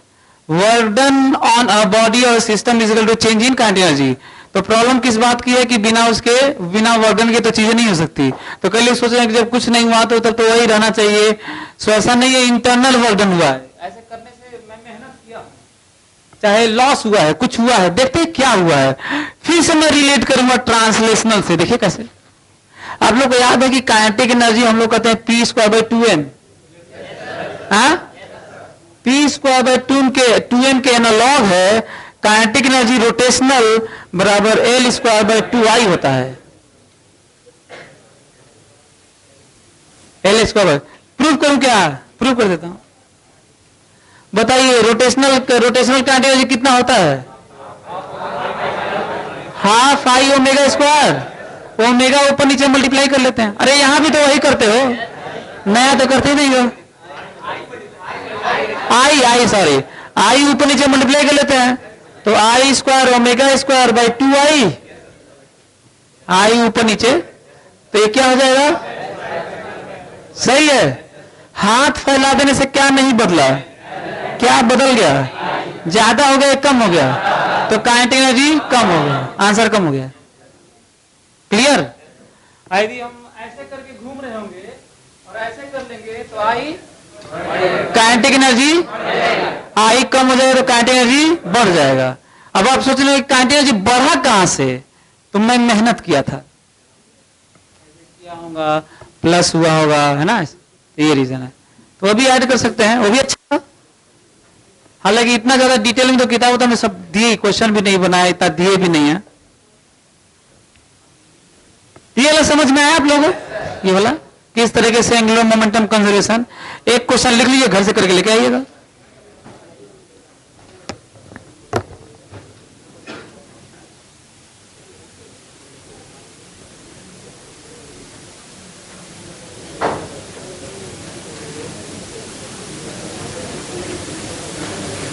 ये वाला बड़ा इंटरेस्टिंग रिजल्ट था ये वाला। नहीं तो यदि मान लीजिए ऐसे न देखें तो बड़ा दिक्कत हो जाएगा। वहां पे दूर दूर तो कुछ नजर ही नहीं है कि कौन एनर्जी दे रहा है, कहां से जा रहा है, क्या हो रहा है, कुछ पता चल रहा है? पता ही नहीं चले हो क्या रहा है। ऐसे सोच के तो नहीं बता सकते कि इसके अलावा कोई सोल्यूशन भी नहीं लग रहा है कि बताया जाए कि क्या हो रहा है इसके अलावा। सो क्वेश्चन लिखिए, a disk of mass m and radius r, capital M ना, a disk of mass m and radius r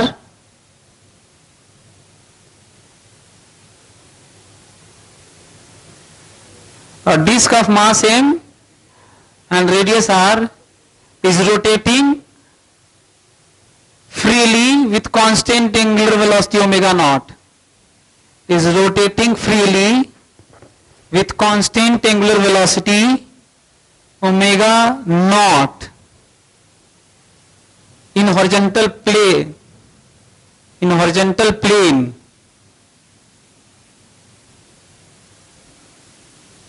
ज्यादा अच्छा हुआ कि लिख लो एज शोन इन फिगर, तुम्हारी हेल्प के लिए। Horizontal plane as shown in figure.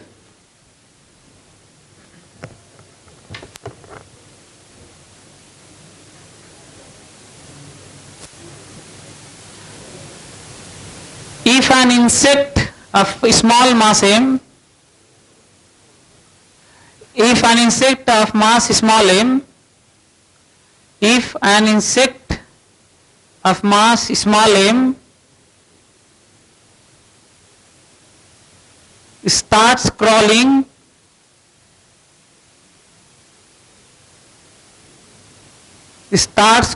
from one end to other end along diameter, if an insect of mass small m starts crawling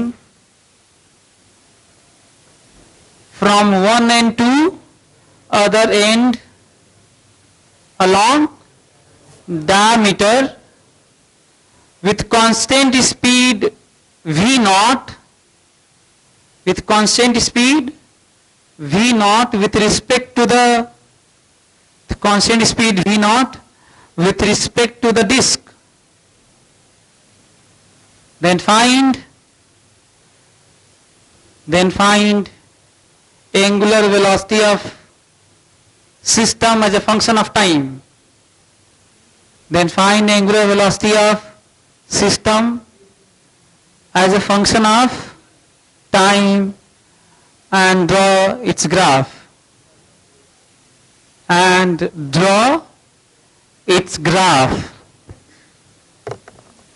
question समझा देता हूं, ऐसा नहीं फिर वैसे लिखवाया भी हूं।